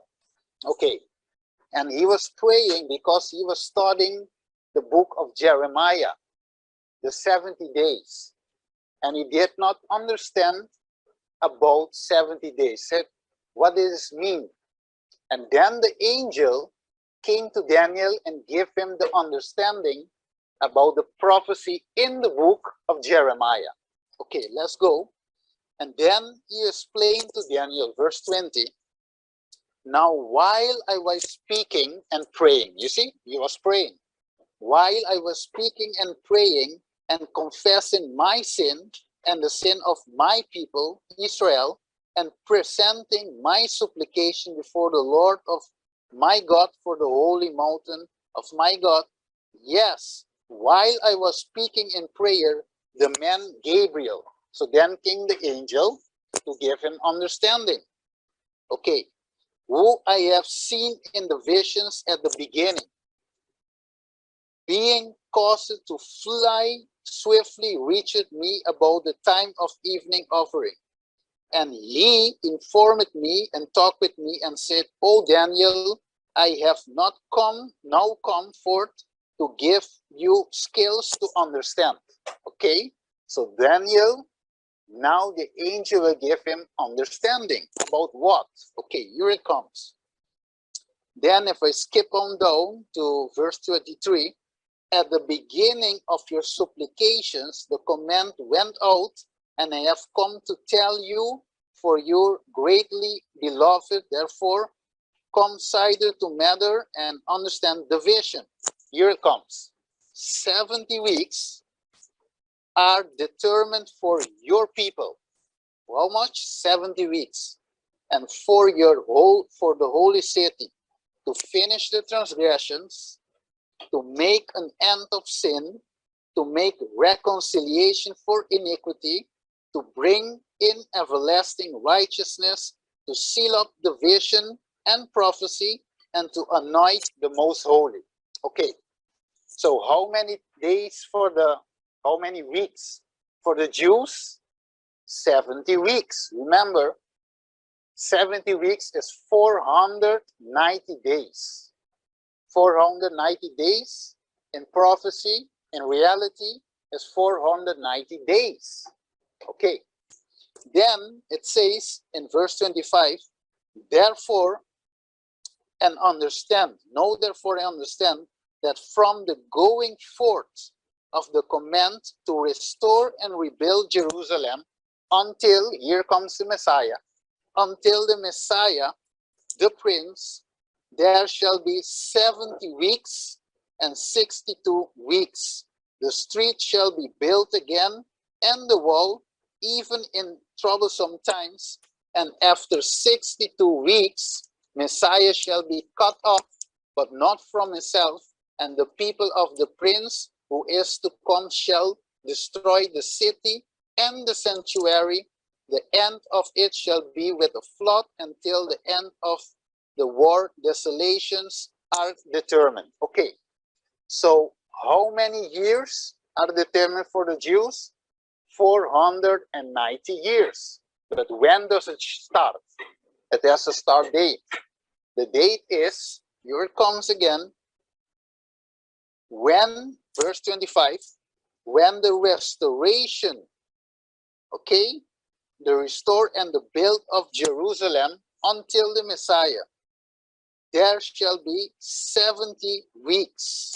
Okay, so here you see in this timeline, I don't know if I put it, okay, I have another timeline also, you will see it more clearly, but 490 days starting from the rebuilding of the restoration and the rebuilding of the tabernacle. Remember, the first tabernacle was destroyed, so they rebuilt the second tabernacle. Okay, so there we have the start date of the prophecy, and the question is, how many years this prophecy shall endure? Daniel 8, let's go to Daniel 8 and verse 14. Here it comes. So the total prophecy, beginning from the restoration and the rebuilding of the tabernacle, shall endure in total how many? Verse 14 of Daniel 8, it says, and he said to me, for 2,300 days, then the sanctuary shall be cleansed. So we have a start date and an end date.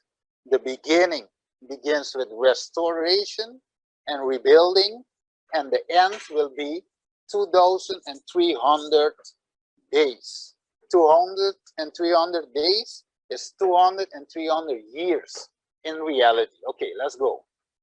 I will pass this one and go to Daniel to come in Revelation. Okay, because we are studying Revelation. Okay, so Daniel wrote his book, Daniel 7. Let me see, in 543 and 552, 53 and 52, around that time, he has wrote Daniel chapter 7. Okay, according to historians and people that have researched it, okay, it's around that time. Okay, let's go. Here we see, okay, here we see, for example, the 70 weeks. It is in Papiamento. I did not have the time to translate everything in English.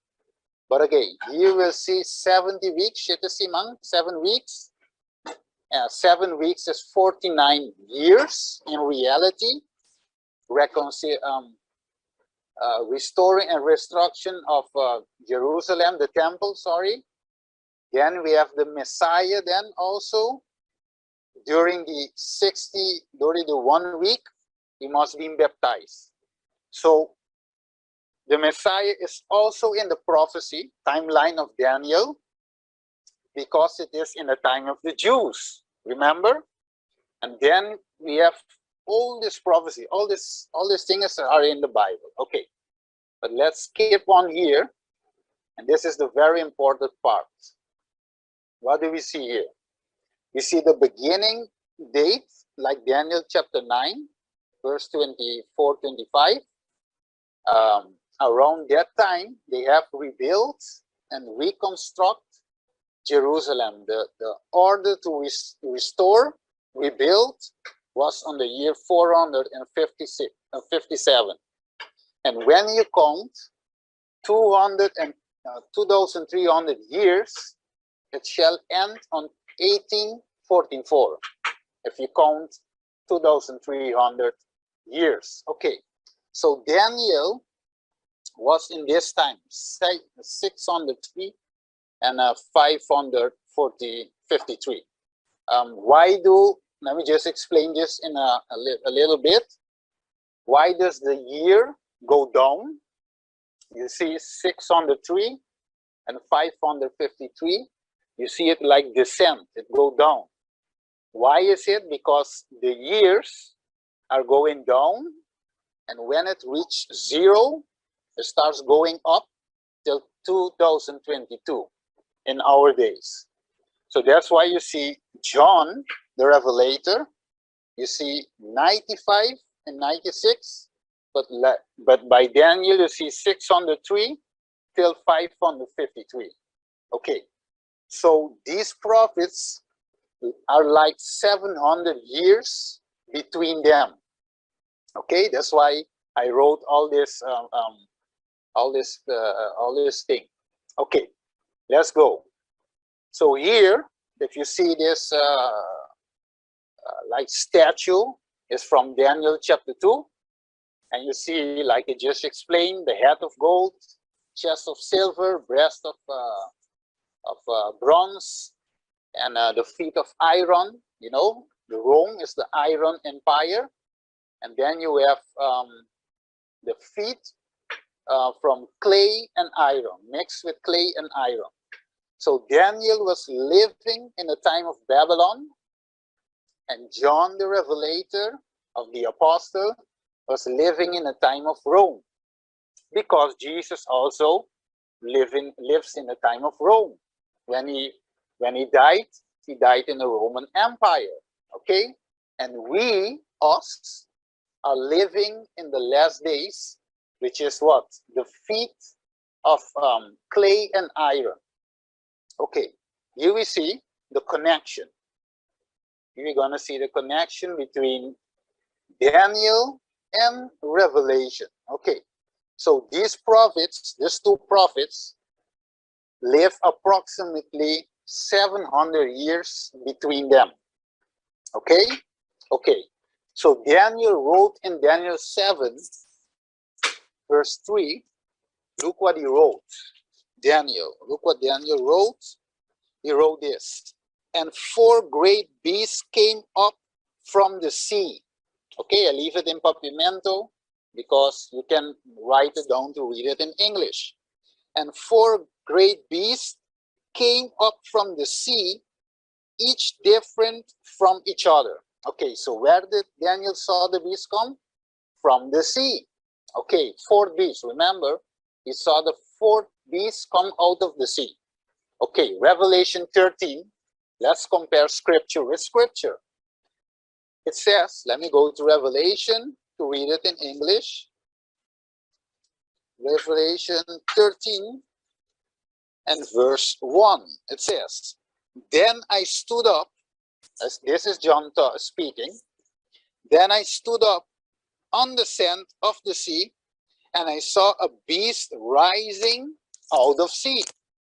Okay, look what this keeper saying. Having 7 heads and 10 horns, and on his horn 10 crowns, and on his head a blasphemous name. Okay, so if you see Daniel 7 and Revelation 13, these 2 prophets speak about the same kingdom, which is Roman Empire, speak about the same kingdom coming out of the sea.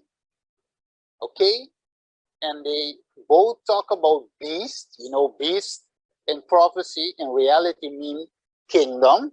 Okay, and let's compare more scriptures. Daniel 7 verse 7. What does it say? Let me go to Daniel 7 pages, wait a second, Daniel 7. Okay, here I have it, Daniel 7. Okay, verse 7, it says, after this I saw in the night vision, and behold, the what beast? The fourth beast, dreadful and terrible, exceedingly strong. It had huge teeth, of huge iron teeth. It was devouring, breaking in pieces, and trampling and residue with its feet. It was different from all the beasts that were before it, and it had 10 horns. Okay, let's go to Revelation to compare it. Verse 2. Now, John says, the beast which I saw was like a leopard. His feet were like the feet of a bear, and his mouth like the mouth of a lion. The dragon gave him his power, his throne, and great authority. Okay, so if you see in Revelation 13, verse 2, you see what beast? The leopard, the bear, the lion. Okay, it's the same thing if you go back in Daniel. In Daniel chapter 7, you will see what? A bear. Okay, you see, let me see. No, you see the lion, which is Babylon. You see the leopard, which is Greece. And you see, yes, the lion Babylon, the bear Medium Persia, the leopard is Greece. So you see the fourth beast in Revelation 13, John is describing the same characteristic that we will see in chapter 7 of Daniel. It's the same beast with all this characteristic. And see here.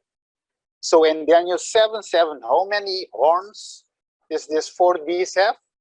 10 horns. And in Revelation 13, verse 1, how many horns did it has? 10 horns. You see, so it is the same beast that Daniel is describing and that John also is describing. It's the same beast, the same power. Okay, let's go. Daniel chapter 7 and verse 25. So this beast, this fourth beast, will persecute God's saints. You see? But for how many times? Times, and the dividing of times. And if you go to Revelation 12:14, you see the same time period comes again. Look what they say in verse 14. Times, and the dividing of times. And if you go to verse 8 of Daniel 7, he said he has a mouth that speak pompous words, or in other words, blasphemy. And if you go to Revelation 13 verse 5, what does this beast speak? Blasphemy. And for how many times? 42 months. So it's the same time period, because 42 months is 1,260 days. It's times, and the dividing of time. It's the same time period. And what does he do? Verse 6, he has a persecuting power. And who shall he persecute? God's faithful people. It's the same thing that Daniel chapter 7:25 says. It's the same beast. Okay. And here we see, and here we come to link these two chapters. So in Daniel 12, you see that Daniel has to seal that little book. You see it? He must seal that little book. And in Daniel and Revelation 10, you see the same angel with his hand showing up to heaven on the sea with the little book, has told John to eat it. And after he eat it, he must prophesy again. So it's the same book, the same part of the book that John took and continue with the story, continue with the let me say, the timeline of Bible prophecy. So disconnect the Old and the New Testament together. That's why I say, and I always say, you cannot explain, I cannot explain, nobody can explain Revelation without connecting it with the book of Daniel, because they are in the same, they continue in the same time frame. Okay, so here we see, for example, they are linked together. Okay, don't gonna read all the scriptures. I just passed this one. Okay, and come here. I will come here. Just hold here. Okay, just a moment ago, we have read John 16, verse 8, talking about the Spirit, the Holy Spirit. When He comes, He will guide us in all truth. Okay, so this prophecy, or these prophecies in this time frame, if you see, it has begun from 557 until 1844, which conclude 2,300 days, and is then in this time prophecy, you must link all the other prophecies. Okay, so that's why if you see the arrows, I put the arrows, so you can see that the Revelation, the book of Revelation, is not a sealed book. It is an open book, so we can understand in these days what is going on, what will happen, and what will happen in the near future also. So what has happened, what is happening, and what will happen. Okay, so if you see here, this is in Spanish, but you can see like a time frame here. Okay, with all these years that the Bible give. But let me skip on. This is in English. Okay, so it's good for this one is in English. Okay, 70 weeks, 62 weeks. You see the Messiah, you see, etc. 2,300 days. But okay, here you see just the calculation of Revelation and Daniel. Okay, 42 months, if you see it on the screen, 42 months will, and 30 days of time 30, you see it being count on 1,260 days. Let me see. Okay, and then you can see the scriptures. You can notice the scriptures there also. You can take note of it. Okay, then I go to continue. Okay, let's continue. It says, the title of the book, if you see the title of the book, what is the title of the book? Revelation. Okay, revelation means to reveal, to unveil. Okay, it's an open book because we must understand it. That's why you see, blessed are those who hear the prophecy in this book. Okay, let me just do this one. Okay, let's go. The beginning of verse 1 indicates that the book is not about beasts only, mysterious numbers and mystic symbols. It is the revelation of Christ. Okay, the Greek word for apocalypsis or revelation means to reveal or unveil. And it is the opposite of the word apokrypton, which means to conceal or to hide. Okay, so God doesn't want to hide nothing. God wants us to know what is going to happen. Because He loves us, He wants to save us. So if He hides everything, how can we accept them? How can we understand? And how can we be prepared? Okay, so let's go on. The whole vision as we come to you like the words of a book that is sealed. Okay, so our people, some people use this verse, Isaiah 29, 11 and 12, to say, okay, the book of Revelation is sealed, we cannot understand it, etc. But God is saying, blessed are those who hear. The words are, which is in this book, they are blessed. Okay, there are four reasons giving why the book can be understood. First, the title clearly says, or clearly indicates, that the book of Revelation is not sealed, not concealed, but rather revealed. The second one, the blessing is pronounced upon those who read, hear, and obey. How can people claim the blessing if they could not understand the book? The word hear in this accusative case always means hear with understanding. And the third is explicit command not to seal the book. Fourth, there is a commandment to hear what the Spirit says to the churches. Once again, the word hear means to hear with understanding.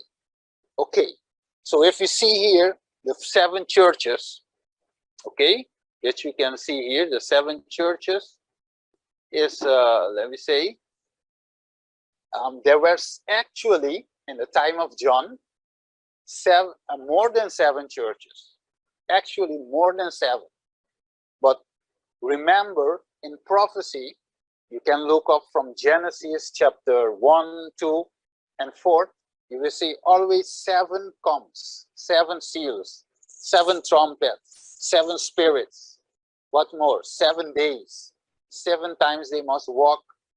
So what was the called? The wall of Jericho. 7 days. Anyway, 7 is the number of completion, completeness. Okay, perfection. That's why God showed John 7 churches, but in reality there were more than 7 churches in God's day, in John's day. But you see the dates: 31, 100, 103, 31. They literally existed in that same time period. But it has a spiritual application also for our day. Okay, let's see. I just write this down to make let me see, to compare. No? Okay, I went to seek like when the man Hili was born. Okay, and I find out that he was born on the 15th of September, 1931. So right now he is like 91 years old. Okay, and if you know or remember the date of the book of Revelation was written and under which kingdom, then we can make a comparison, okay, to see, because we must test everything, right? And then it says, remember, let me go to the third, again, on which date was the book of Revelation written by the Apostle John? So the people say, that the researchers and everything say around the time 95, 96. We don't know exactly the date, the month, but around that time. Approximately 1927, approximately. Okay, so before Manili was born, the book of Revelation was already written by John the Apostle. And some of the prophecies had already of was fulfilling in their time. I will show you in a bit. And people in their days has seen part of fulfillment and has preached it before, even before Manhili was born. Let me just show you, because when we have studied Daniel 7, he spoke about time, times and dividing of time. The beginning of the prophecy was the 70 weeks, okay, 490 days. And in that time frame, we have time, times and dividing of time. Okay, that has accomplished, this time has accomplished before Manhili was born, even before. And then we compare and say, okay, how can we explain what is really already happened before he has been born as it will be fulfilled in his time. Okay, so we must compare it. Okay, let me just jump this one. Okay, do you remember Martin Luther? Okay, Martin Luther, everybody who knows history knows who is Martin Luther. Martin Luther, on the year 1517, remember Johnny Lee, in which, what is his birthday? 15th of September, 1931. Okay, so if we go to history back, Martin Luther was born in which year? In 1517, he has nailed the 95 Theses on the doors of Wittenberg, the church on Wittenberg. And he began what we call today the Protestant movement. On which day? 1517. Okay, let's go. So Martin Luther was a Catholic priest. And in his time, according to the Bible history, the Roman Empire in the form of the papacy was ruling in that time, which is the fourth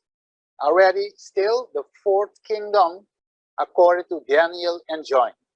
So remember, the fourth kingdom was of soldier in the time of Jesus.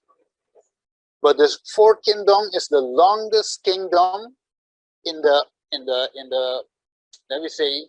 Bible prophecy. And this fourth kingdom has changed itself in a spiritual kingdom. Okay? From a Roman Empire, has transformed itself in a spiritual kingdom. That's why today we have universal church. Universal stands for Catholic, Roman Catholic Church. The number says, the name says it for itself. Roman Catholic Church, because it's not Greek, not Babylon. It is Roman, the fourth empire, to change into the papacy. Okay, so then we have John Huss, which was also a Catholic, and he was burned on the stake. Why?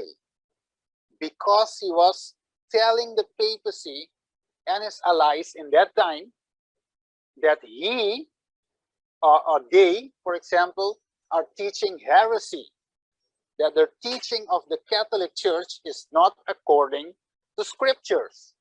And that's why they told him to retreat. They told him to retreat or he's gonna be killed.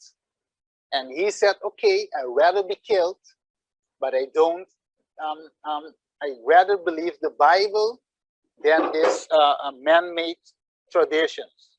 So they burned him on the stake. On which year?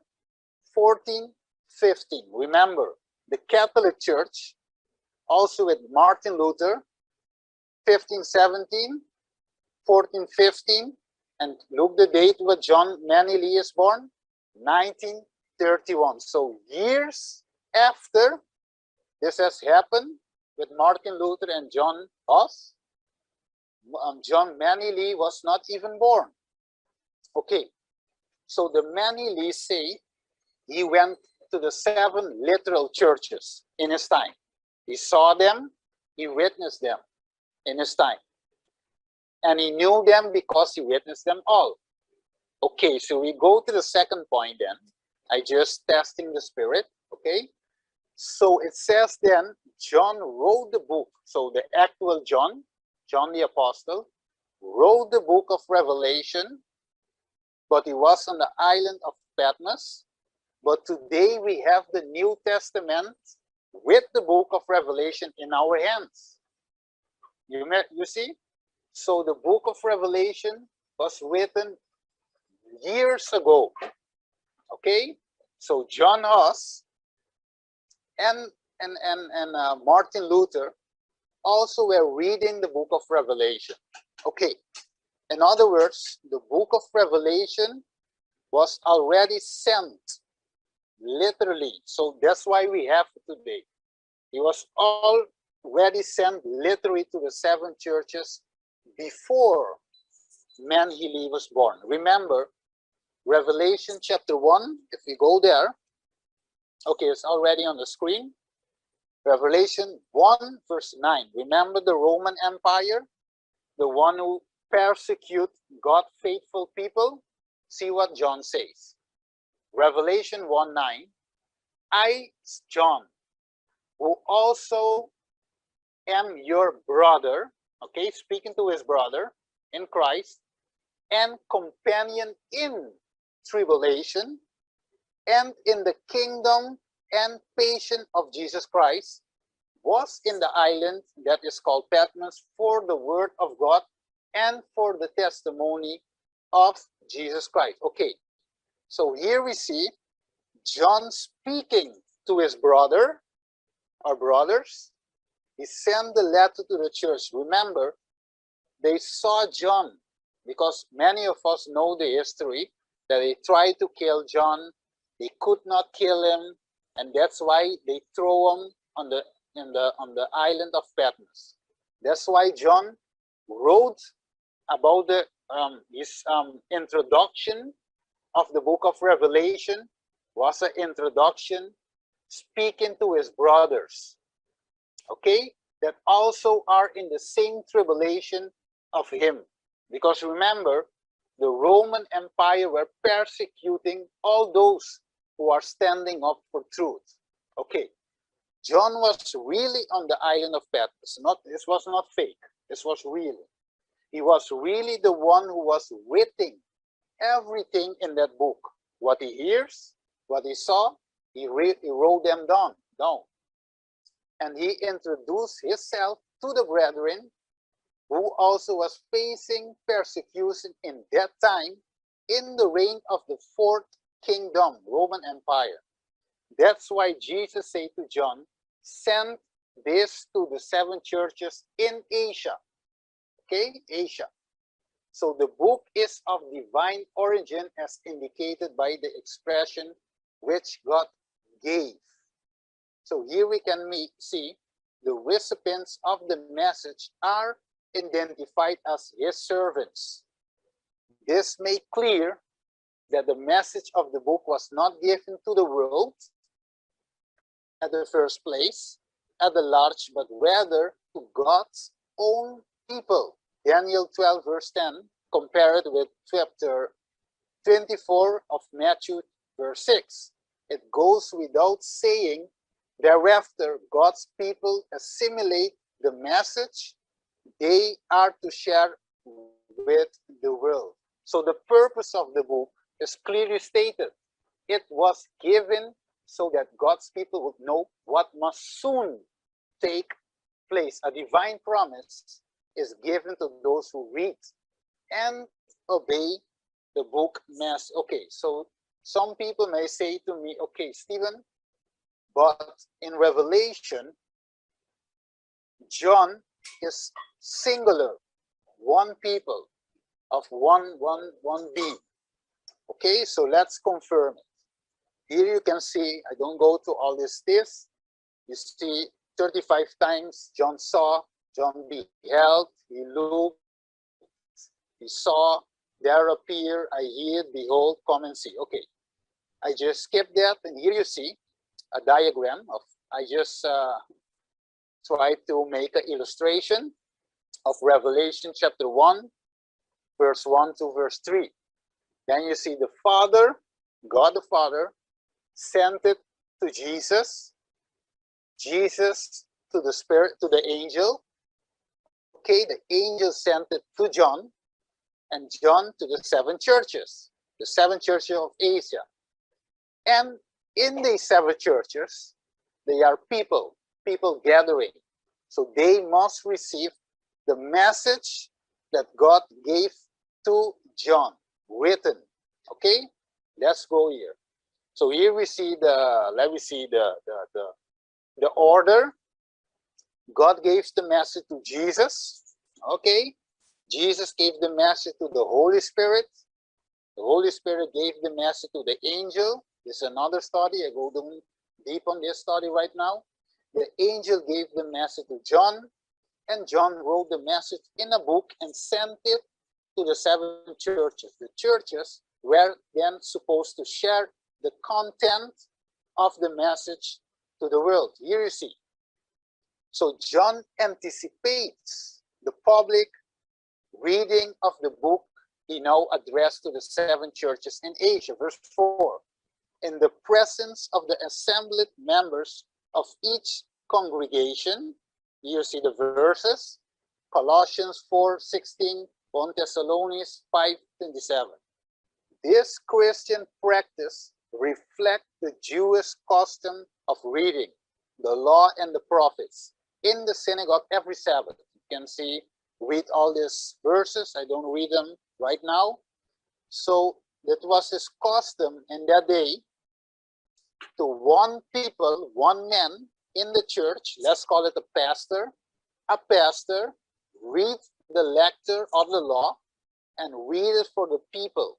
And they must hear what is being said from the pulpit. Let me put it that way. So one man read it for the congregation. That's why 7 churches, just quoted in prophecy language, they must read it to their congregation. That's why I say, blessed are they who read, and those who hear. Okay, the servants who hear. Okay, let's go again. Just sorry for 1 second. Yes. I have a lesson at 9. Okay. That's why I think I need to tell you before. Okay. I understand. Yeah. But no problem. I will send it to you.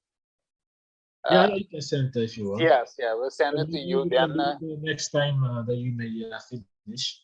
yes, there will be no problem. Okay. I have certain questions Okay, that I want to ask. no problem. Yeah, I don't know. I can maybe ask them. Maybe. Okay, yes, let ask them, and then we will continue another time if you have time. Yes. Yes, so just you can ask your question, no problem. Yeah, I don't know if I saw it correctly. Okay. But I saw that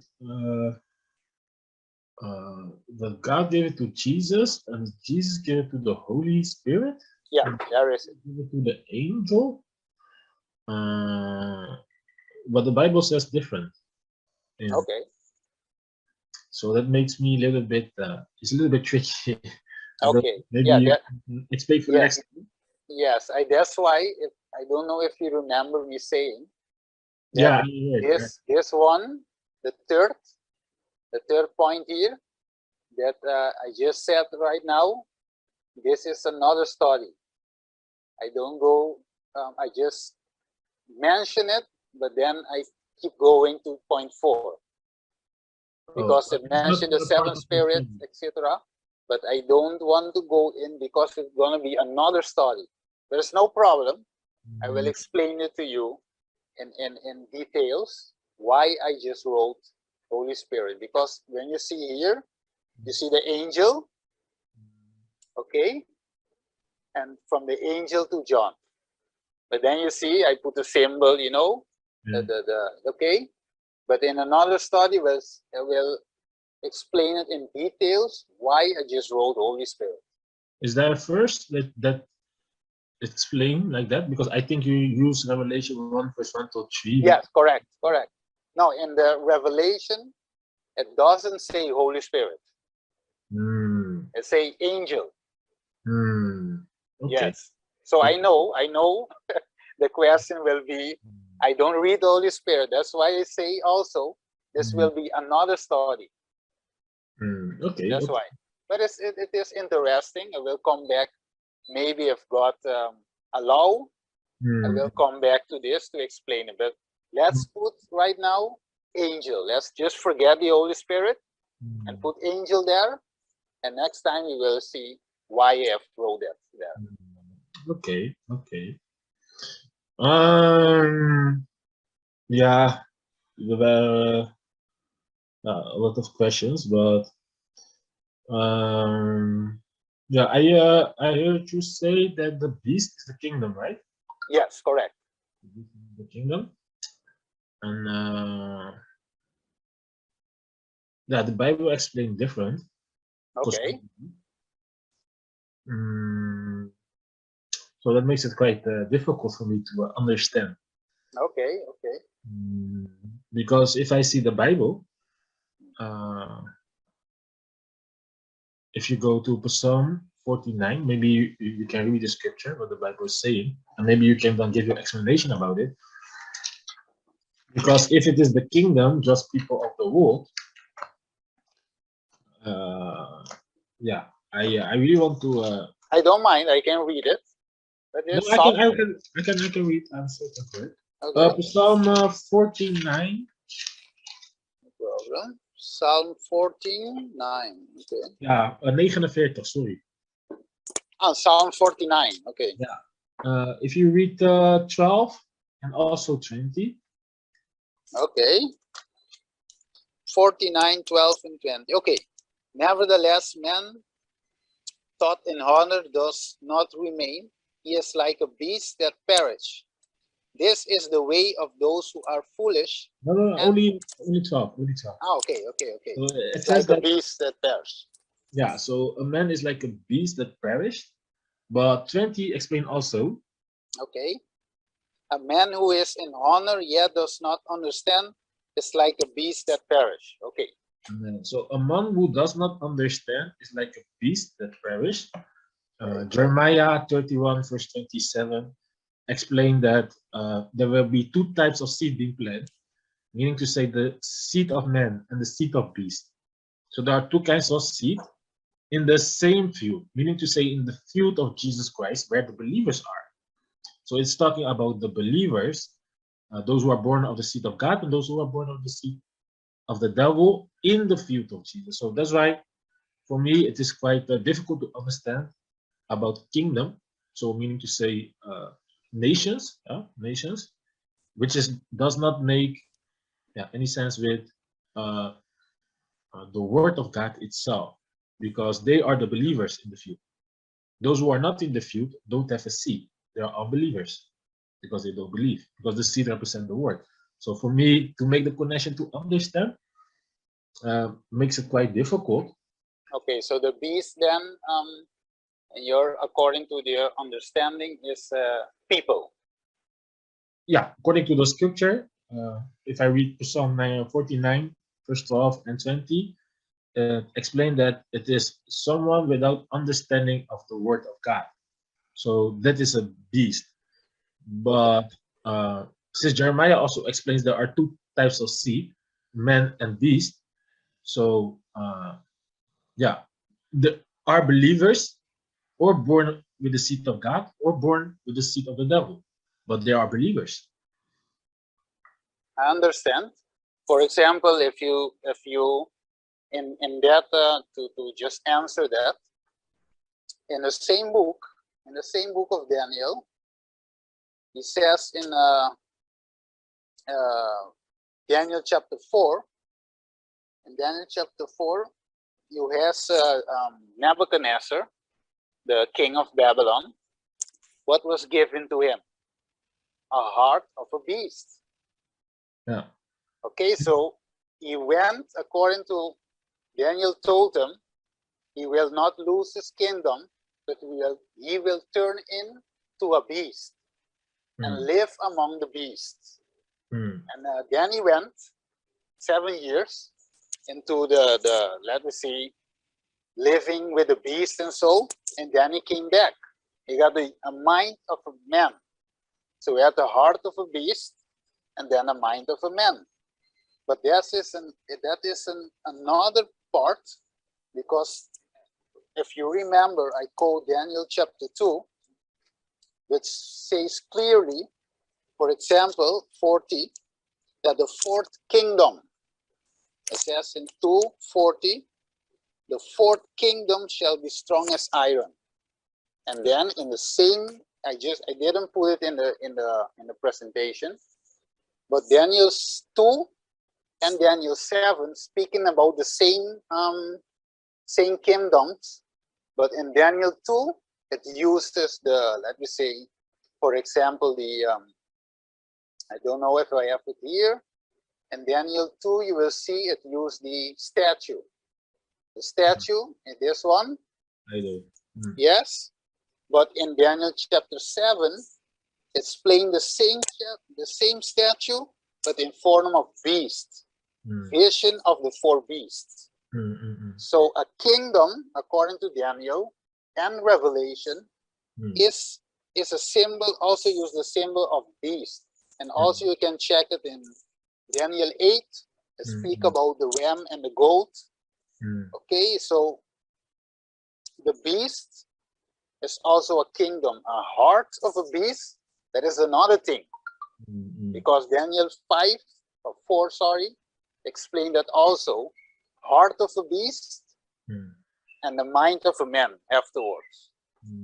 So you see, I can give you more scriptures that's showing that a kingdom is likened unto the beast. Till the day of today, you will see they put the lion. Also, you can see the United States, they use eagle. Okay?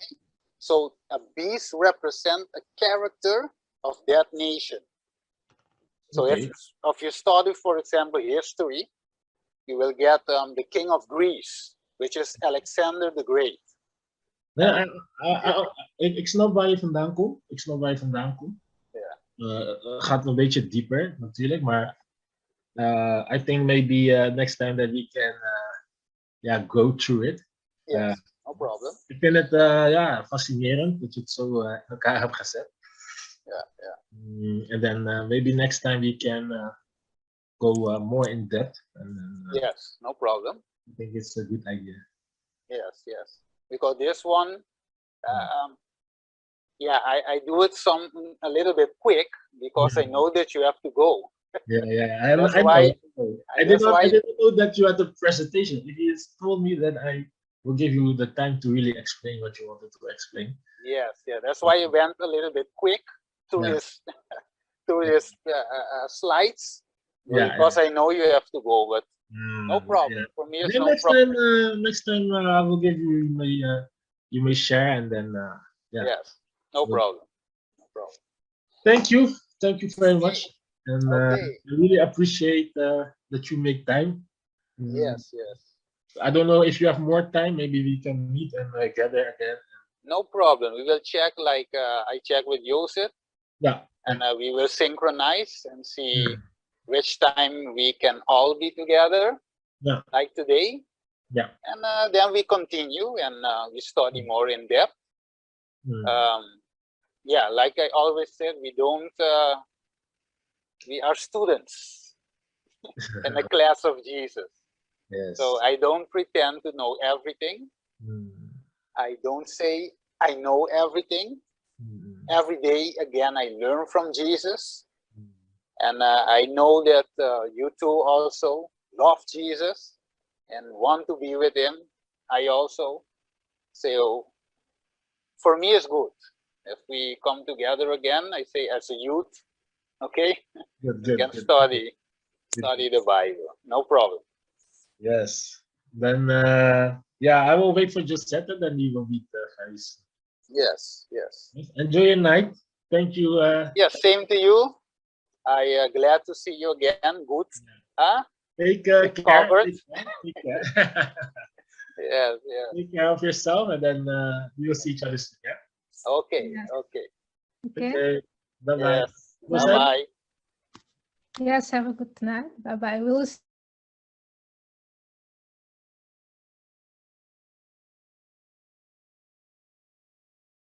Okay, here we see now we have all the both together, both the Shincheonji church, the first part, and the second part also, the Adventist of Seventh-day Adventist church. Okay, so again, let me just quote this passage from Ellen White in the book Education, or it is also in the book Message of Young People, of Message to Young People. It said, with such an army of workers, as our youth, rightly trained, might furnish how soon the message of a crucified, risen and young coming Savior, and soon coming Savior might be carried to the whole world. Okay, with this in mind, I will make a prayer. I will do a prayer, and I will like to thank you all who has watched this presentation. Okay, the Shincheonji Church versus the Seventh-day Adventist Church. Again, this is not a debate to see who is better and who know more. Okay, who doesn't know more, who know the scripture out of his head. No, it's not a debate to boast who know the better, who is the best.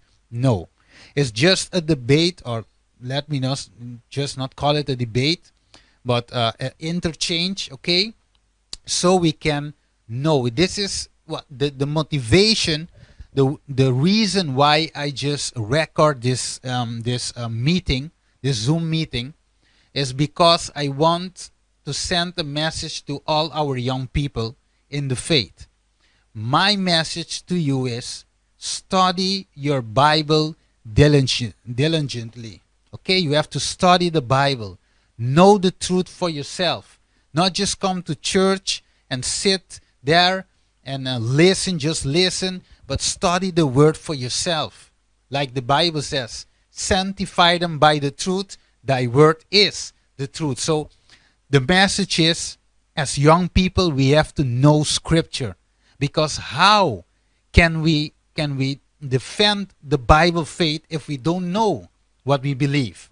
If somebody asks you, can you explain the prophecy? Can you quote scripture?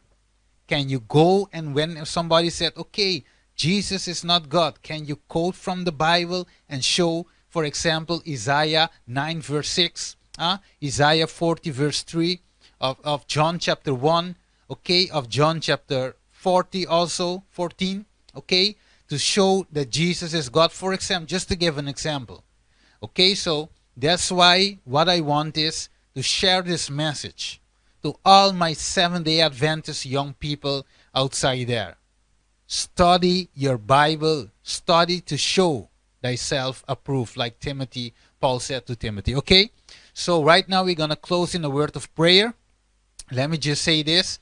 The reason why you hear my English is not so good, because I'm not English. I not have been born in the U.S. or some country that speak English. I have been born in the Netherlands, okay? And I live most of my life in Curacao. So that's why Papiamento is, let me say, the language that I speak every day. And also Dutch. I speak Dutch. Spanish also. But my English is improving. So I'm learning every day. And that's why you hear my English is not, here and there, you notice that I don't express myself very clear. But okay, this is because I don't speak English. I don't speak English. Once in a while, I speak English, okay? So this is a lovely interchange, not a debate to know who knows better, to attack the Shincheonji Church of Korea. No, it is just an interchange so they can know Bible truth, and also for our Seventh-day Adventist people, they can know, okay, let's dig into the Bible, study that, eat the word, okay, like a lovely food, like the food that you love the most.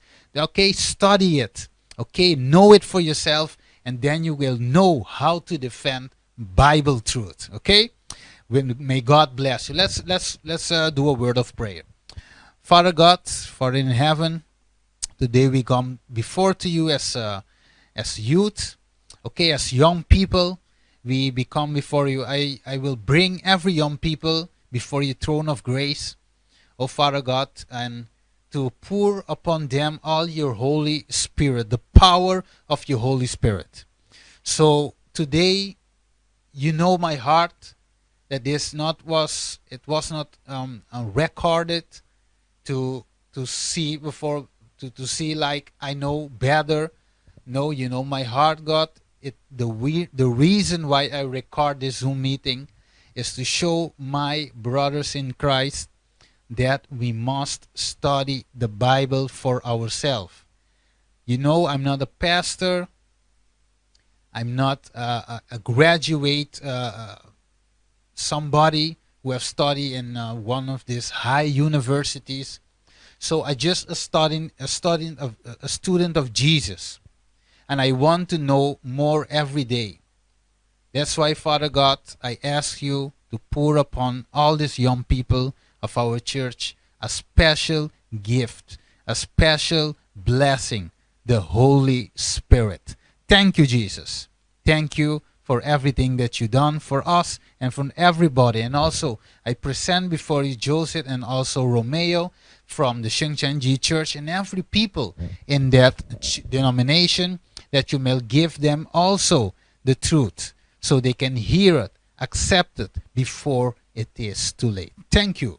We ask again in Jesus' precious name. Amen. May God bless you, and then share this message. Share it so that people might believe. Blessings. Then we will continue next time.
Mi proceso turkuta te aba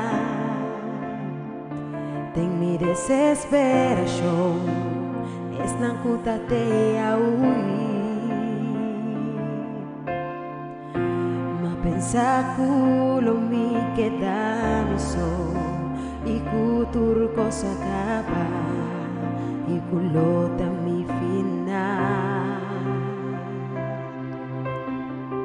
Mas en el proceso más bien comprende que amor de Dios nunca lo disparce Él avisa mi que Él lo te pa mí y su presencia te va a acompañar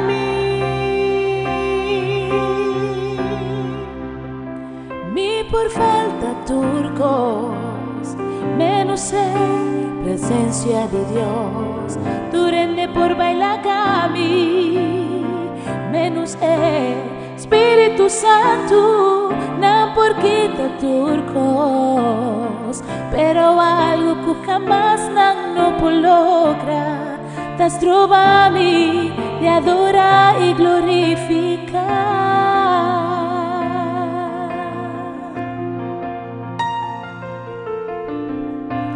Amor mi nota sin ti mi son más.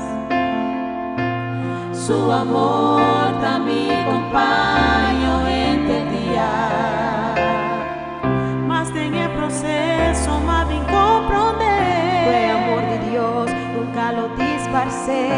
Él avisa mi cuelo te pa mí. Y su presencia te pa acompañarme.